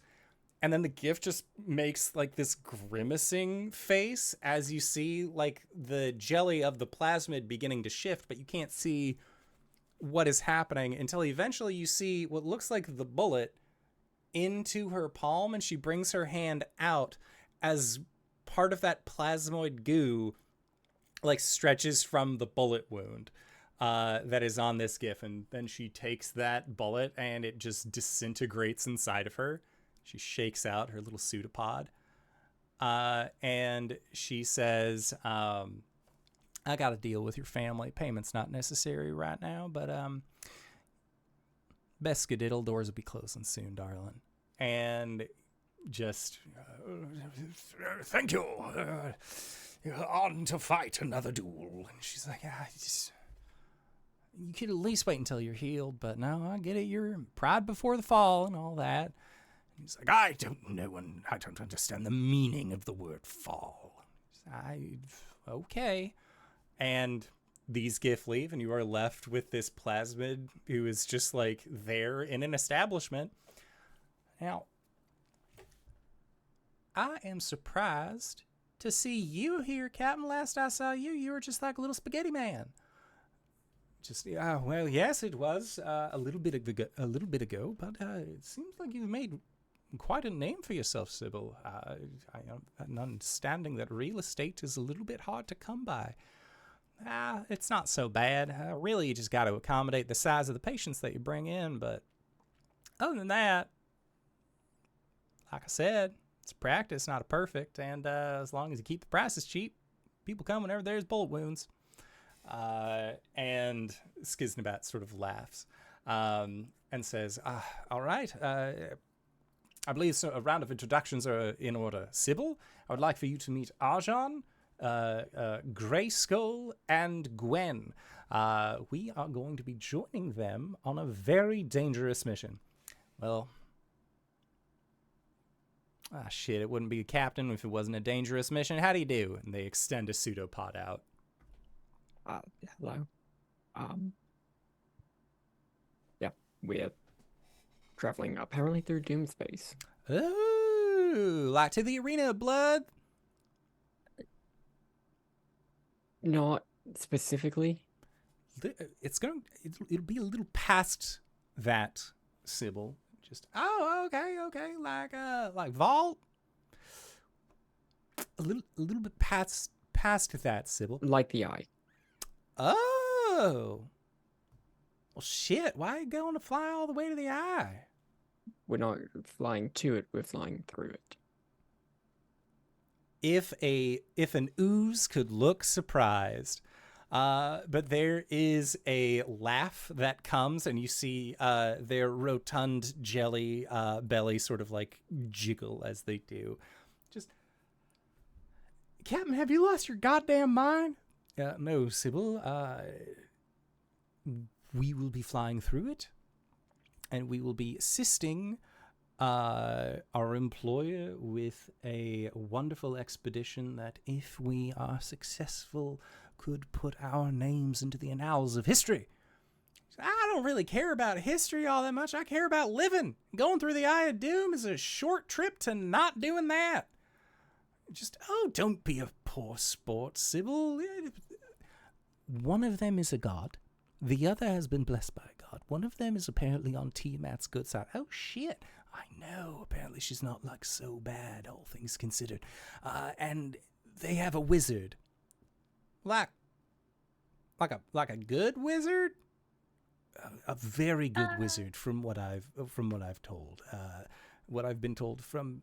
would you describe Caelum as a good wizard? Not morally speaking, like power-wise. Yes, very powerful. But if you'd like, we could demonstrate power to you if that's something you would feel more comfortable with. You could shoot me if you want. And like, there is like the lower body turns, and then the pseudopod like arm points. I mean, like, look. Being in Gift Town, you'll learn a thing or two about the Hippocratic Oath. And I don't think I can shoot you. Like, I'm a pharmacist, not a harmacist, if you get my drift. Just the shake of her head. What do the hippo people have anything to do with it? Well, you'll learn that, like... Huh? They have everything to do with it. This is Gift Town. It's Gift Town, baby. Now, if you want to go outside... Gift, not Gith. Got it. Oh, yeah, no. Gith Town, like, the Gith don't have a town. I was wondering where those guys were. We just came from Gith Town. Oh! Captain, I have a few more questions that just keep popping up. The more that they try and answer them, I know, Sybil. We'll go over the whole plan once everyone's together. Oh, shit. Band's back together?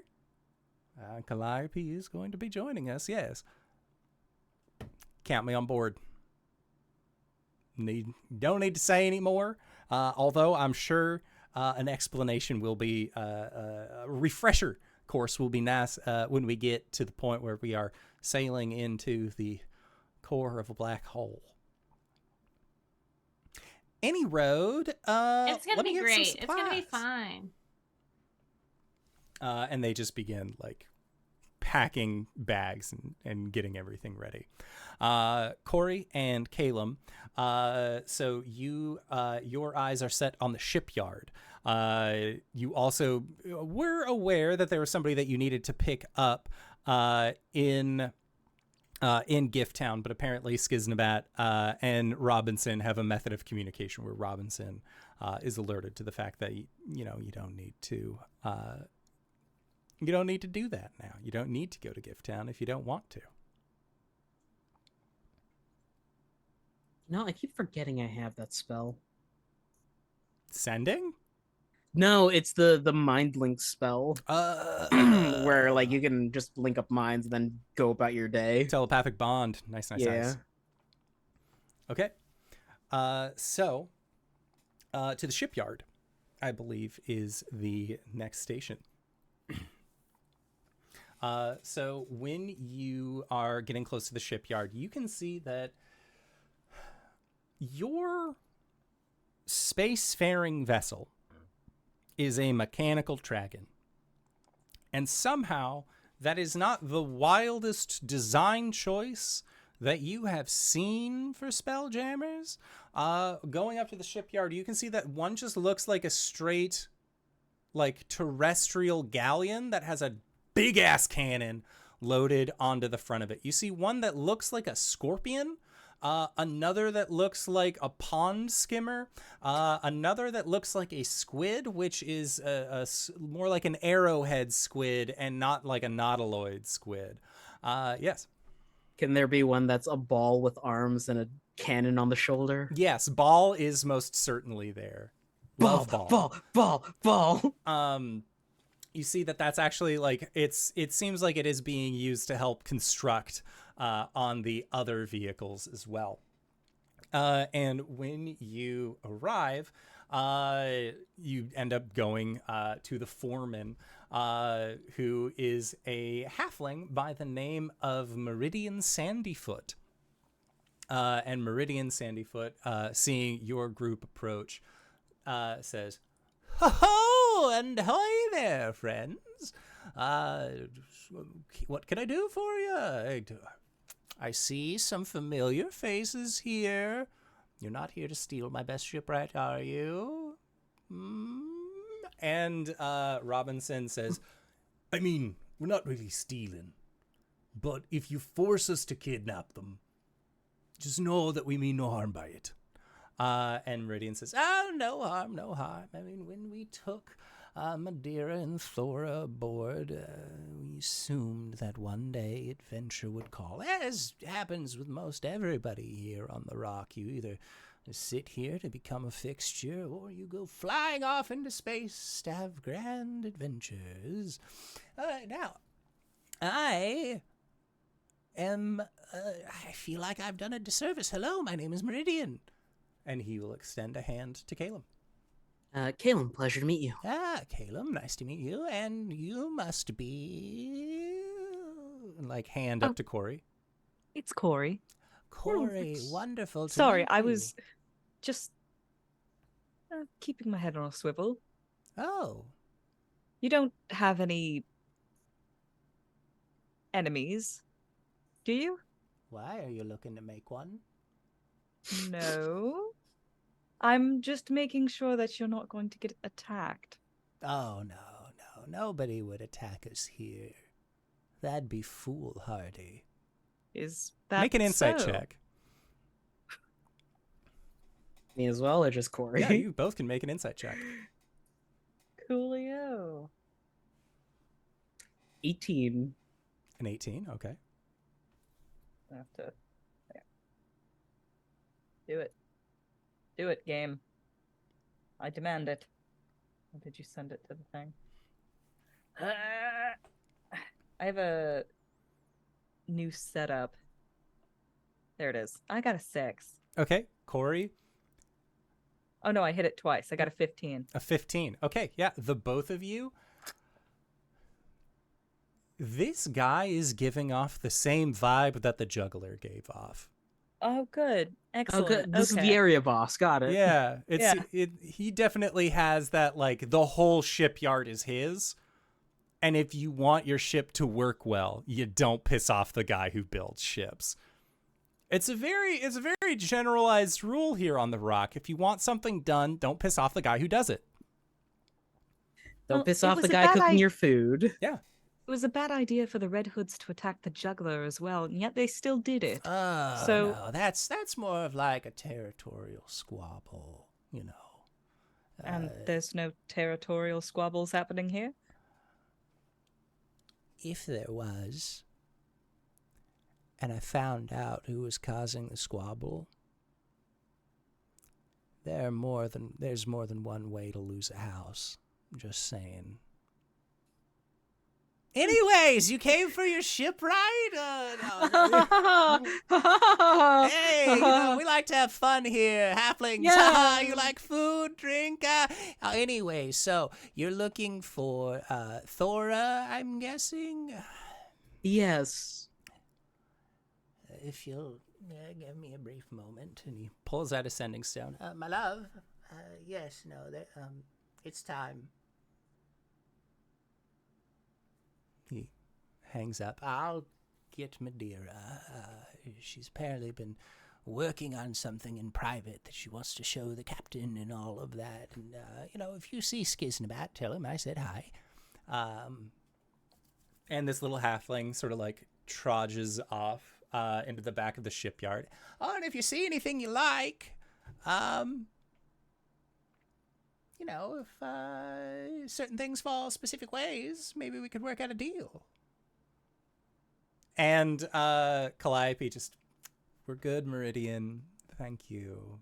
Thank you. Can't hurt a guy for trying to bust a sail.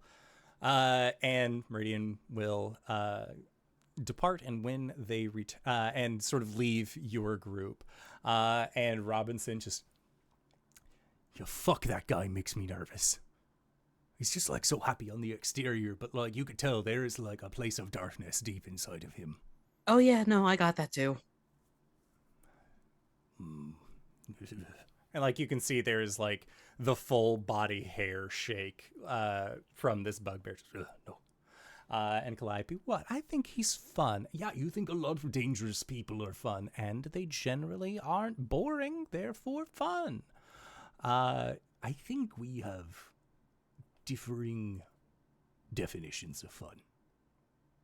And I mean, he seems nice enough. that's the problem now, isn't it?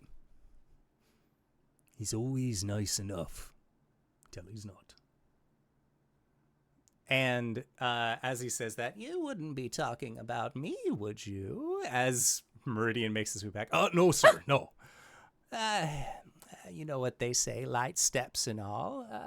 And you see that he comes back holding the hand of a purple-skinned gnome who has shock white hair tied in this giant braid that seems to come down.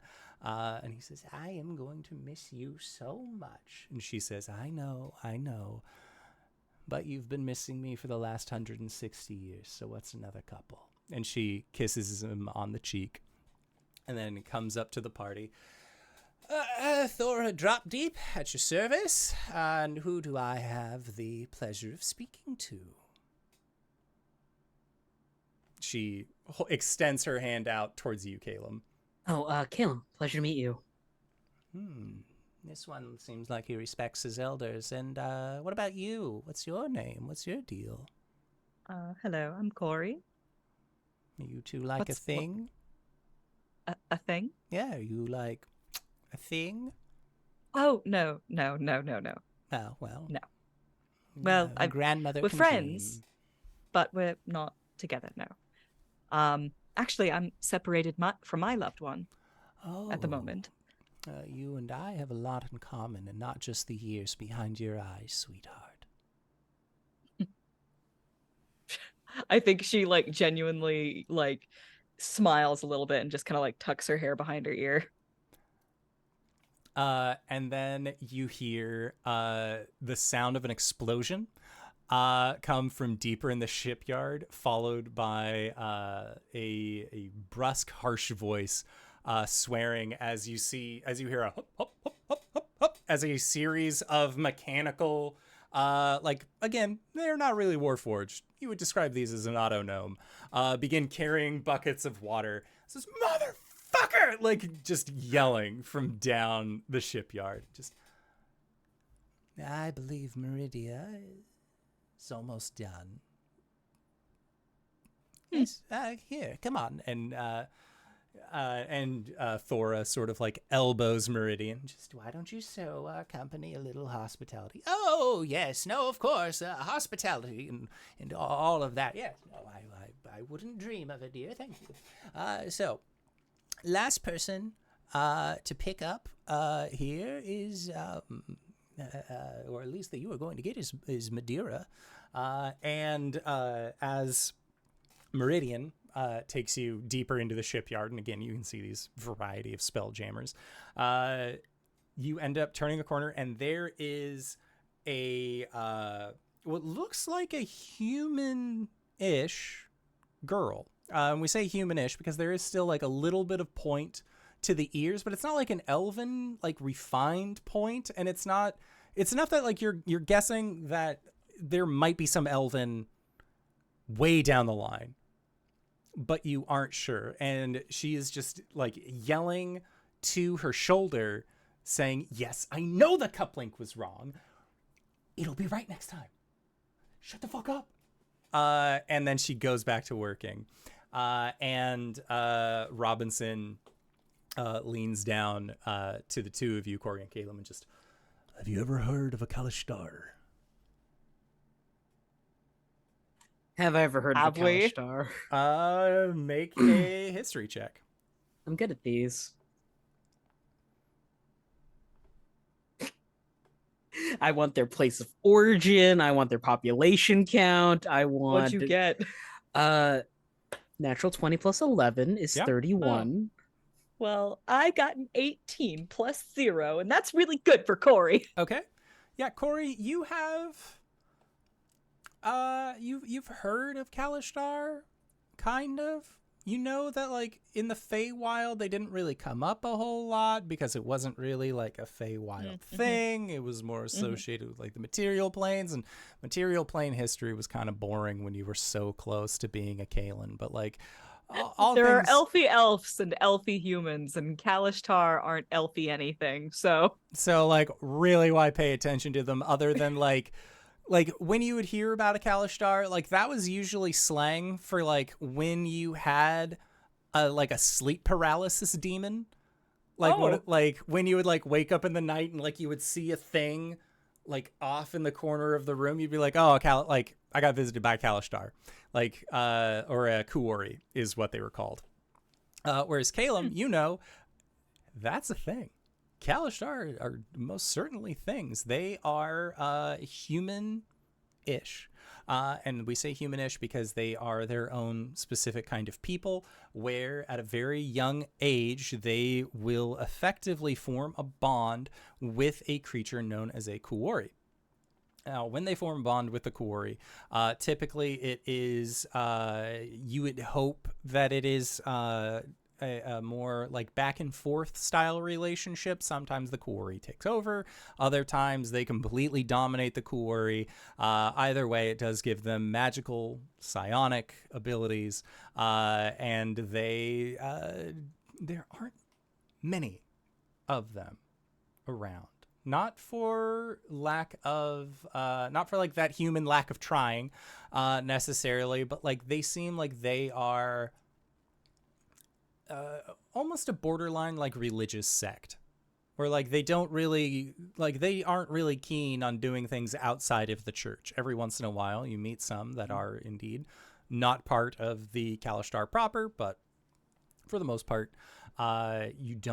there's not really a lot written about them even with a natural 20, but with your natural 20, you did get, and also you would also know that the Cori are often referred to as sleep paralysis demons in a kind of joking manner from Eladrin and others that live throughout the Feywild, because most of them don't sleep. Most of them trance. So it's like every once in a while, you're like, ooh, it's a trance paralysis demon got you. Like that kind of thing. Don't sleep. That's why I don't sleep. You see demons. But yeah, they are covered in soot. They have a big set of goggles that they like lift up, and you can see that it is like the raccoon pattern from where the soot did not get their eyes, which are like a brilliant golden yellowish color. And as they sort of like dust all of this soot off of themselves, they have big gloves. They're wearing coveralls. Basically, if you're picturing the mechanic from Atlantis, just that, but as a Kalishtar instead. They look down at your group, sort of like rub their eyes and like get soot like into their eyes from like where it was, and then like kind of squint. Just, well, I'll be damned. And she swings down on a rope in a very valiant style and sort of like lands in front of your group. And Meridian just, Madeira, how much damage did that? Don't worry about it. Don't worry about it. I'll fix it. It'll be fine. And I don't think she will. And Thora says, well, these young folk apparently have hired the captain for one grand adventure or another. What say you, Madeira? And Madeira's eyes get big. Captain's back? So Robinson says. Aye. And she turns, Meridian, thank you for letting me work here. This was lovely. Consider this my 2 weeks notice. Also, my availability has changed. I cannot work any shifts in the next 2 weeks. Thank you so much. I sort of expected that.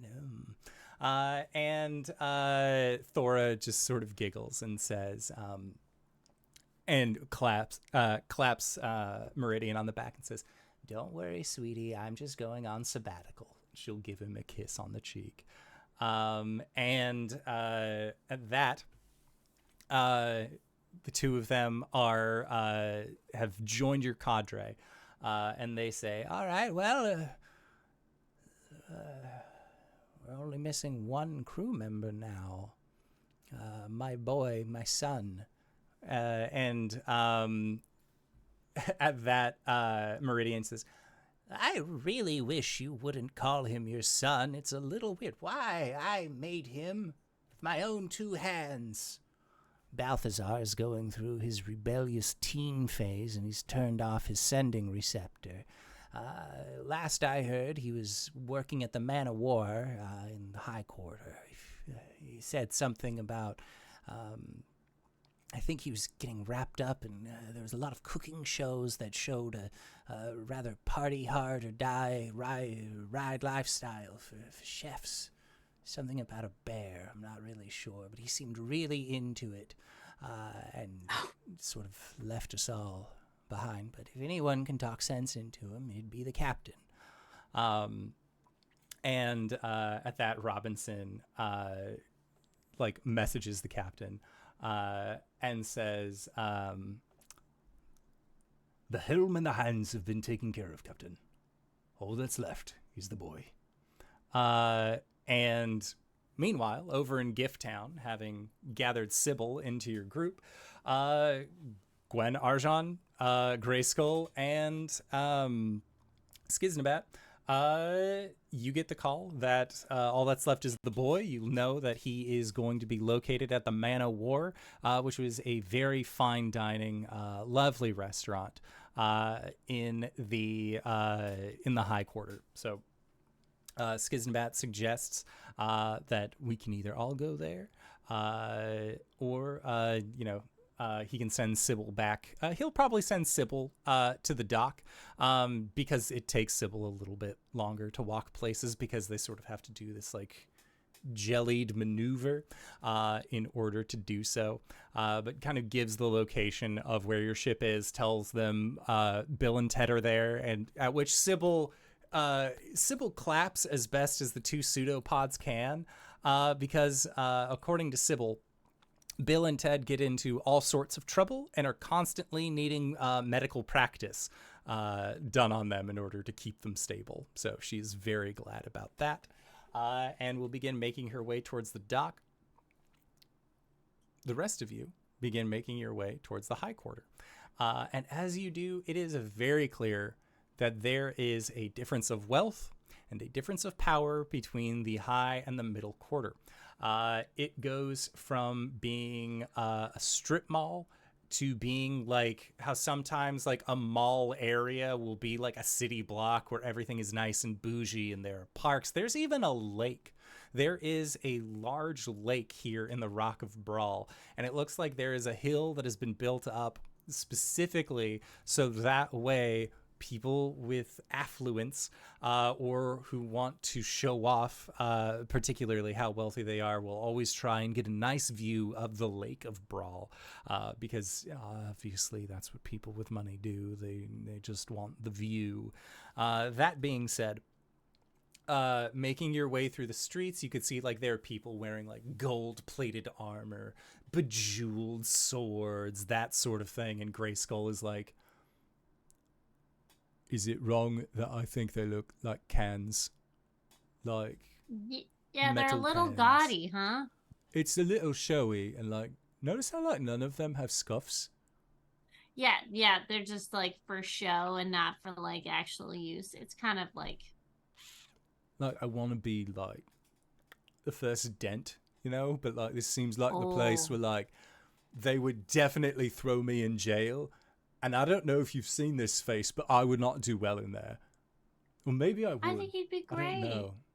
You think I would do well in the dungeon? Well, that's very sweet of you to say. Yeah, I mean, I think it's more like people would see how awesome you are, and they'd have a hard time, like, not hanging out with you, you know? I think that they wouldn't hang out with me for a little bit, because I would probably, like, okay, how about this? It's your first day in the dungeon. How are you establishing dominance? Because, like, I'd rip a dude's arms off and, like, leave him looking like a stick. Yeah. I'm thinking kneecaps. Like, I'd do great at breaking kneecaps. I mean, you know, height and stuff. So, probably that. Can Caelum hear this? No. These two are very... Yeah. This is a separate group. Very far away. You have been told to reconvene back at the Tyrant. Listen, what you do is you pee into the middle of the toilet bowl to assert your dominance. Sure. I don't know if I can aim like that. Wait, what? Did you say something? You see that there's just like a little like a dude on the street corner that's like, I would pee into the middle of the bowl, and like no one asked that man, no one at all. And Grayskull is like, this is why I only want to speak in giant to you from now on. I'm sorry, it's weird. Okay. Speaks in giant. At least, like, until we're, you know, like, back on the ship. But, like, I don't know, there's weird people here. Yeah, I mean, it's kind of all weird, isn't it, though? Like, I mean, did you know anybody besides Goliaths and, like, people who attacked them when you were alive? There was Goliaths, there was orcs, there's hobgoblins, elves on occasion, humans, dwarves on occasion. Most people, like, I don't know, my interaction with them was mostly, oh, please don't kill me. Yeah, Unless they were Goliath. Yeah. Anyways, did you have a love interest? Well, I don't know if we ever talked about this. Not to derail things, but I'm just curious. I mean, it doesn't really matter now if I did. Well, I mean, I did have, like, there was somebody who I had my eye on, but then, like, before I could even, like, do anything about that, like, first and foremost, I did not die a virgin. I would like to toss that out. However, when it came to, like setting aside, like, my love of violence and bloodshed to, like, raise a family, I sort of stuck with like the blood and violence stuff, and then before the family aspect could kick in, like I died. So Yeah. it didn't that's rough, really. Like I was a chieftain in my own right. Yeah. Yeah. But I know. like, whoops. As far as Yeah, like shit happens. leaving somebody to take care of the tribe after me, like that was, hindsight. But you never think you're gonna die. Yeah, I don't think I'll ever die. Arjhan. I say in common. You turn and he is seeming to re-up his rich boy attire. Oh shit! Should we dress up?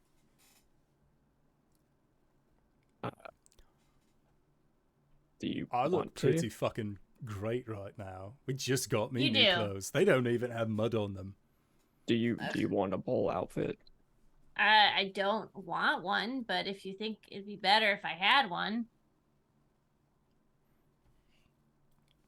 I just did this for my own comfort, but Oh, okay, no, I'm good. but I can do you too. No. That ship has sailed. What is it weird that? Well, I guess is it more weird now that I'm actually talking to people who are not in my head than talking to someone who's like right next to me? Because we normally have conversations like this, but like. And Gwen, you hear in your head, the rest of us are still here. Oh, I know you're still there. I'm not just Oh, saying. shit, is that Salomon? Hi, Salomon. Graceful says hi. That's nice. She says that's nice. Oh, that's not hi back. He just like gets a little sad. Anyways. Continue on. Skizznibat is like, the whole dynamic of what is going on with Gwen is just a mystery to him. Like one of his crew members also had a spirit, but she did not have like an army of spirits all just like hanging out. Yeah. Yeah, like sometimes we have dinner together, like it's just Gwen sitting at a table having multiple conversations with people that are just in her head. Sometimes it's easier that way. And you all get up to the gates or the entryway of the Man of War. You see that there are like chauffeurs here to take carriages. There are like it's not a restaurant in the sense of the word. It is a dining experience. Like it is very full of itself as far as what it is able to offer. And when you arrive, they ask if you would like to be seated, and Skizznibat says, the person we're already looking for is inside. And the person, like the maitre d' with their little clipboard says, oh, and who is this person? And Skizznibat, like, fingers on the forehead, deep sigh. I'm not staying, if that's what you're asking. We're not going to fill any of your fucking tables or whatever. Now get out of my way, you pompous dick. And the maitre d' just, not with that attitude. You're not getting by. I'll see you at the bottom of the list. Excuse me, ma'am. I am Guinevere Stompfoot of the Stompfoot of Greenreach. We no, I'm very far from home, but we have a quite high standing in the Halfling Society. Is there any way that perhaps on your lovely schedule you could fit us in? We would just mean to speak with someone who resides here. We're not going to take any of your time. Please excuse my rude friend. And they will get down towards your level. Greenreach, you say? Yes. 3 days wait time. Thank you. Looks to Arjhan like, can I punch her? Is this cool? And Grayskull does not wait for confirmation. There is a grab at the chest, like, of the like shirt, and just what? And just enough of this, and he throws them. And as he throws them, it is through the double doors that are like protecting the restaurant. The doors kick open, and you watch as this maitre d' sails in and like tumbles across the ground. There are servers who drop food, that sort of thing. And it looks like a general scene has been caused, and Grayskull like leans down to you, Gwen, and winks. It's like, this is how we get the gods. Yeah, double thumbs up. And as he does this, you see that there is an autognome wearing what looks like a little bow tie and has a apron on the front. And they have a tray of food, and their head turns on a swivel to see yours, and you hear, Captain? And just Skizznibat like gives like the 3-finger hello, just, Balthazar, it's good to see you. We're going on an adventure. Want to come? And you see that Balthazar looks at the table that they have all of their food prepared for. That's like wonderfully plated. Looks like there was a lot of time and effort put. And they just drop the entire tray onto the table, spilling food everywhere. The people are like, oh my God, like shocked. And they pull their bow tie off and level it. Their head cocks back, and you hear a as a flamethrower just takes out the bow tie as they drop it, and it turns to ash and cinder. And Balthazar, this autognome, fuck you, fuck you, fuck you, fuck you, you're cool, fuck you, to just like cursing out every single patron here at the Man of War. And as they are backing out, they are holding 2 mechanical fingers aloft and saying, I spit in your food. I spit in your food. I spit in your food. As the maitre d' is like, you'll never, 5 days waiting time, you will never come back here, Guinevere of Greenreach, not if your life depends on it. And as they say that, the doors close, and Skizznibat is just laughing, like patting Balthazar, and just, that's my Gwen, boy. Bal, how's it been? Gwen I do does not it for want to a work handshake. food Thank you service, so Captain. much. Yeah, Balthazar will like extend a hand out to you and just like full shake. Extends a hand out to Grayskull, and Grayskull, oh, it's cold, as his hand is shaken as well, and says, I do not wish to work food service any longer, Captain. These people, these Gabbas, these ghouls, I do not wish. And Skizznibat says, well, where we're going, the only food that's going to be cooked up is Robinson's. Thank Mechanus. Let us leave. And Balthazar just do. And Skizznibat says, all right, time to go. They're usually pretty quick about like the whole guard situation. Most things are cool here, but like, you know, you still don't fuck with the maitre d'. That being said, good job fucking with the maitre d'. And he'll like punch Grayskull like in his hip because of height difference. And Grayskull's like, all right, time to go. And he is giggling, running through the street. And Well, you that have was acquired fucking the cool. last party member. Looks to Arjhan. It wasn't me. Should I talk to him? I don't know that there will be a reason for that. Okay. We're out here. Yeah. You all begin just like rushing out of the high quarter, or at least like around a few corners, and then just like, we can relax. It's fine. And like you see like some guards like up, like going up the city street towards where the Man of War is. And Skizznibat says, they are used to that sort of thing up there. It is a higher end establishment, but it was established by adventurers. So like, honestly, we gave them a more authentic adventuring experience. If they really wanted to, they'd go down to like hang out with Large Luigi.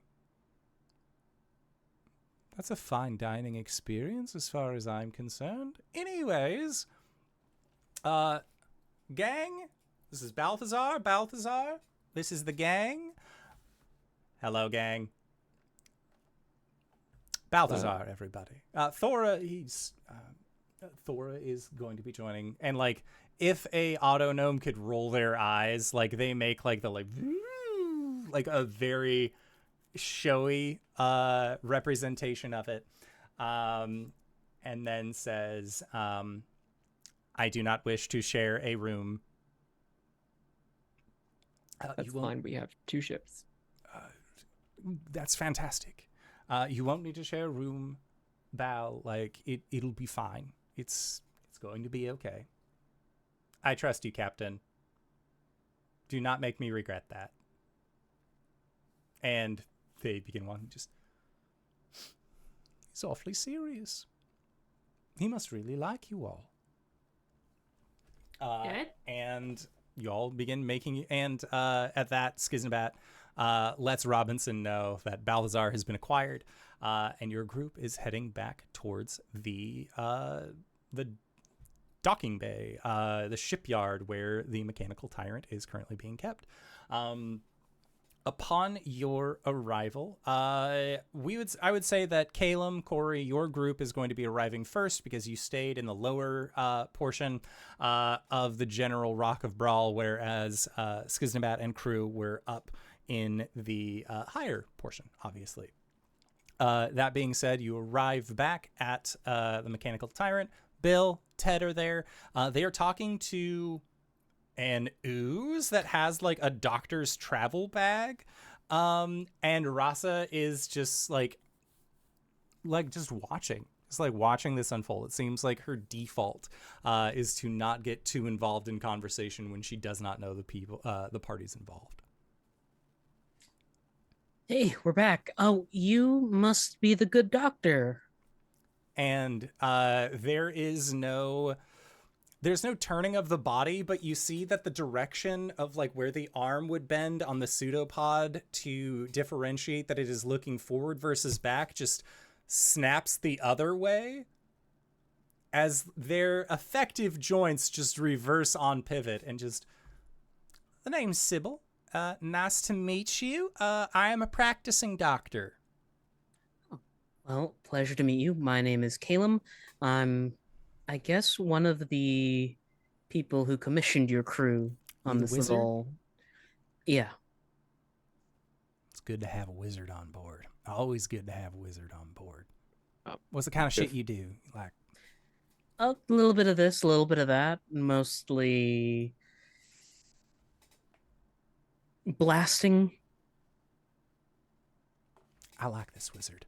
Boys, I like this wizard. At some point, Arjhan is going to summon the meeting room. All right.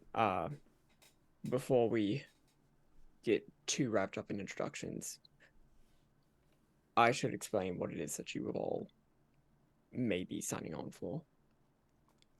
Please step into my office. Yeah, and you watch as this cast of characters, like, all with their own unique walk patterns and walk cycles and all of that, make their way into this meeting room. And you can see that some of them are like, oh my god, I haven't seen you in like a hot minute. Like, I see you in passing, but really, how you been? And like there's like a general, like, the crew is getting back together and they're having good times about it, and now they are in a meeting. There's a whiteboard, or at least a projector screen, but they are attentive. So everybody has a packet. Everybody is aware of the plan. The broad strokes of what we're doing, whose information we're going off of. So, you know, big old profiles of Illustrate, Asmodeus, Orcus, Tiamat, Zariel. I think when you're like listing like Orcus, Asmodeus, Balthazar, Metal, just he seems to enjoy the sources that you have. God, are there any better guides that we've gotten info from?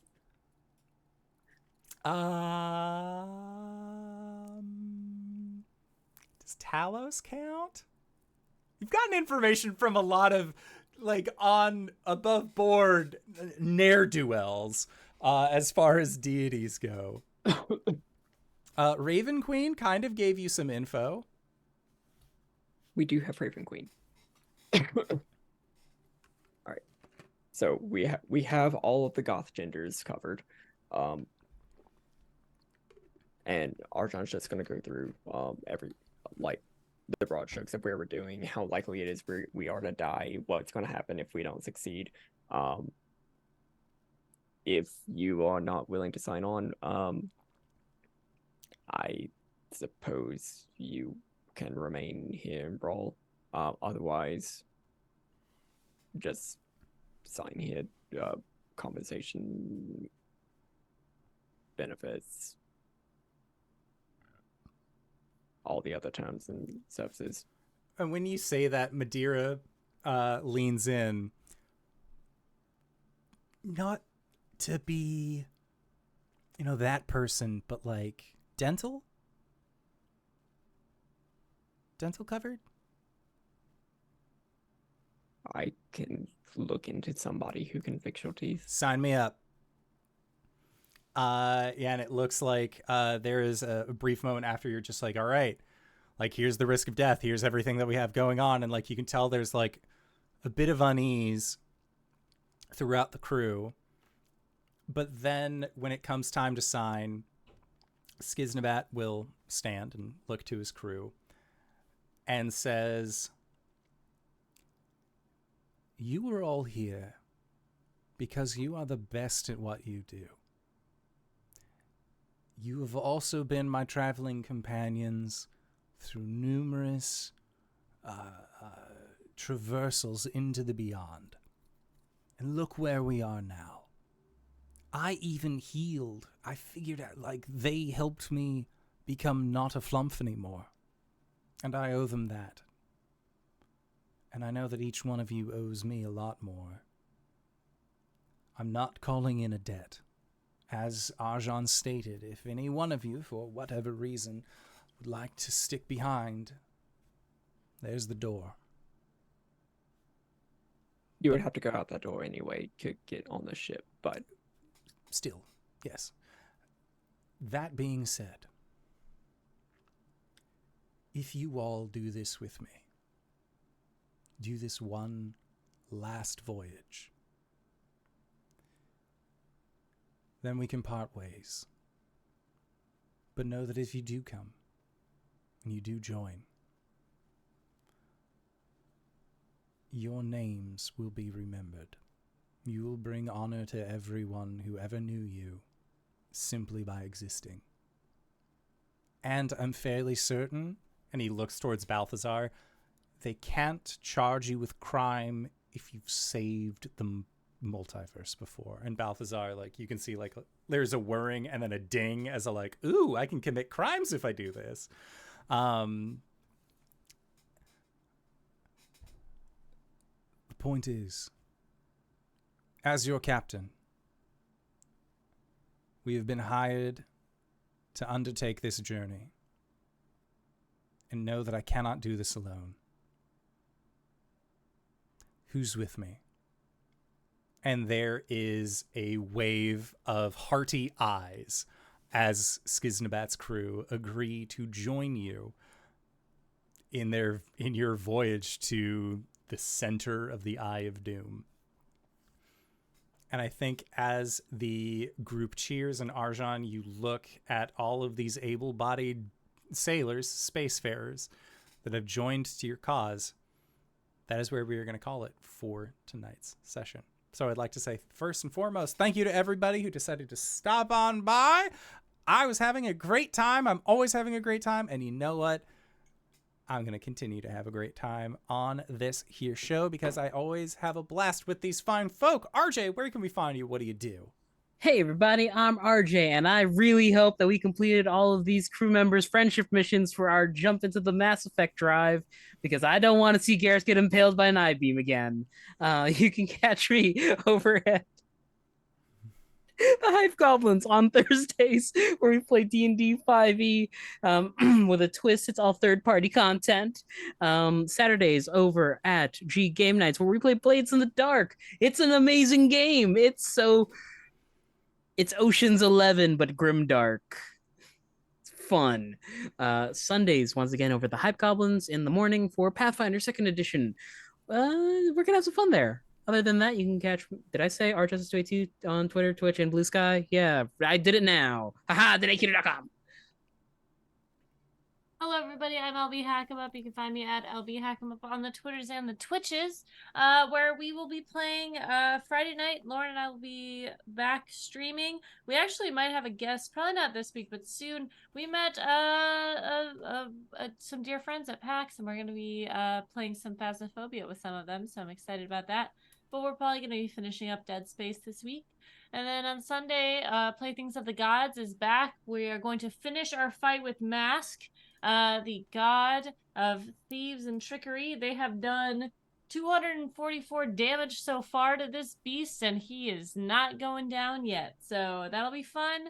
And I'll be back here on Monday. Check out, so I might be putting out content for TTRPGs that I found and like, or board games, but who knows? I'm really tired because I just got back. DenakeHeater.com. Wait. I'm Cyber. You can find me at CyberWatch1 on Twitch. I should be at Cyber on Blue Sky. We'll see how that goes. Yeah, I stream on Saturdays. I don't know what I'm playing because we finished Tears of the Kingdom on Saturday. So yeah. DenakeHeater.com. That leaves me. Hi, everybody. I'm Wings, also known as DenakeHeater of DenakeHeater.com. You can find me there. I do nerdy drawings, mostly related to D&D and a lot of things on this channel. You can also find me on the Previously Bird app for the time being. There's a pinned tweet there. Check it out. Look at all the things that I do. DenakeHeater.com. And if you've made it this far, you probably already know who I am. But if you don't, hey, Acorns, what's up? It's me, your buddy, your pal, your friend, the Indoor Adventurer, the showrunner here at twitch.tv/Indoor Adventures. We do shows like this on Monday and Sunday Monday at 5:30 p.m. Pacific Standard Time. Sunday, we are still out next week because of scheduling. We might play like Quest or something if our dear friend the Hype Goblin ends up having stuff together to run that. If not, hey, that's what the YouTube's for. That's what the backlog's for. You can go towards anywhere audiocasts are also being made available for free. You find us there under Indoor Adventures. You play the episode. It's free. It's fun. It's a good time.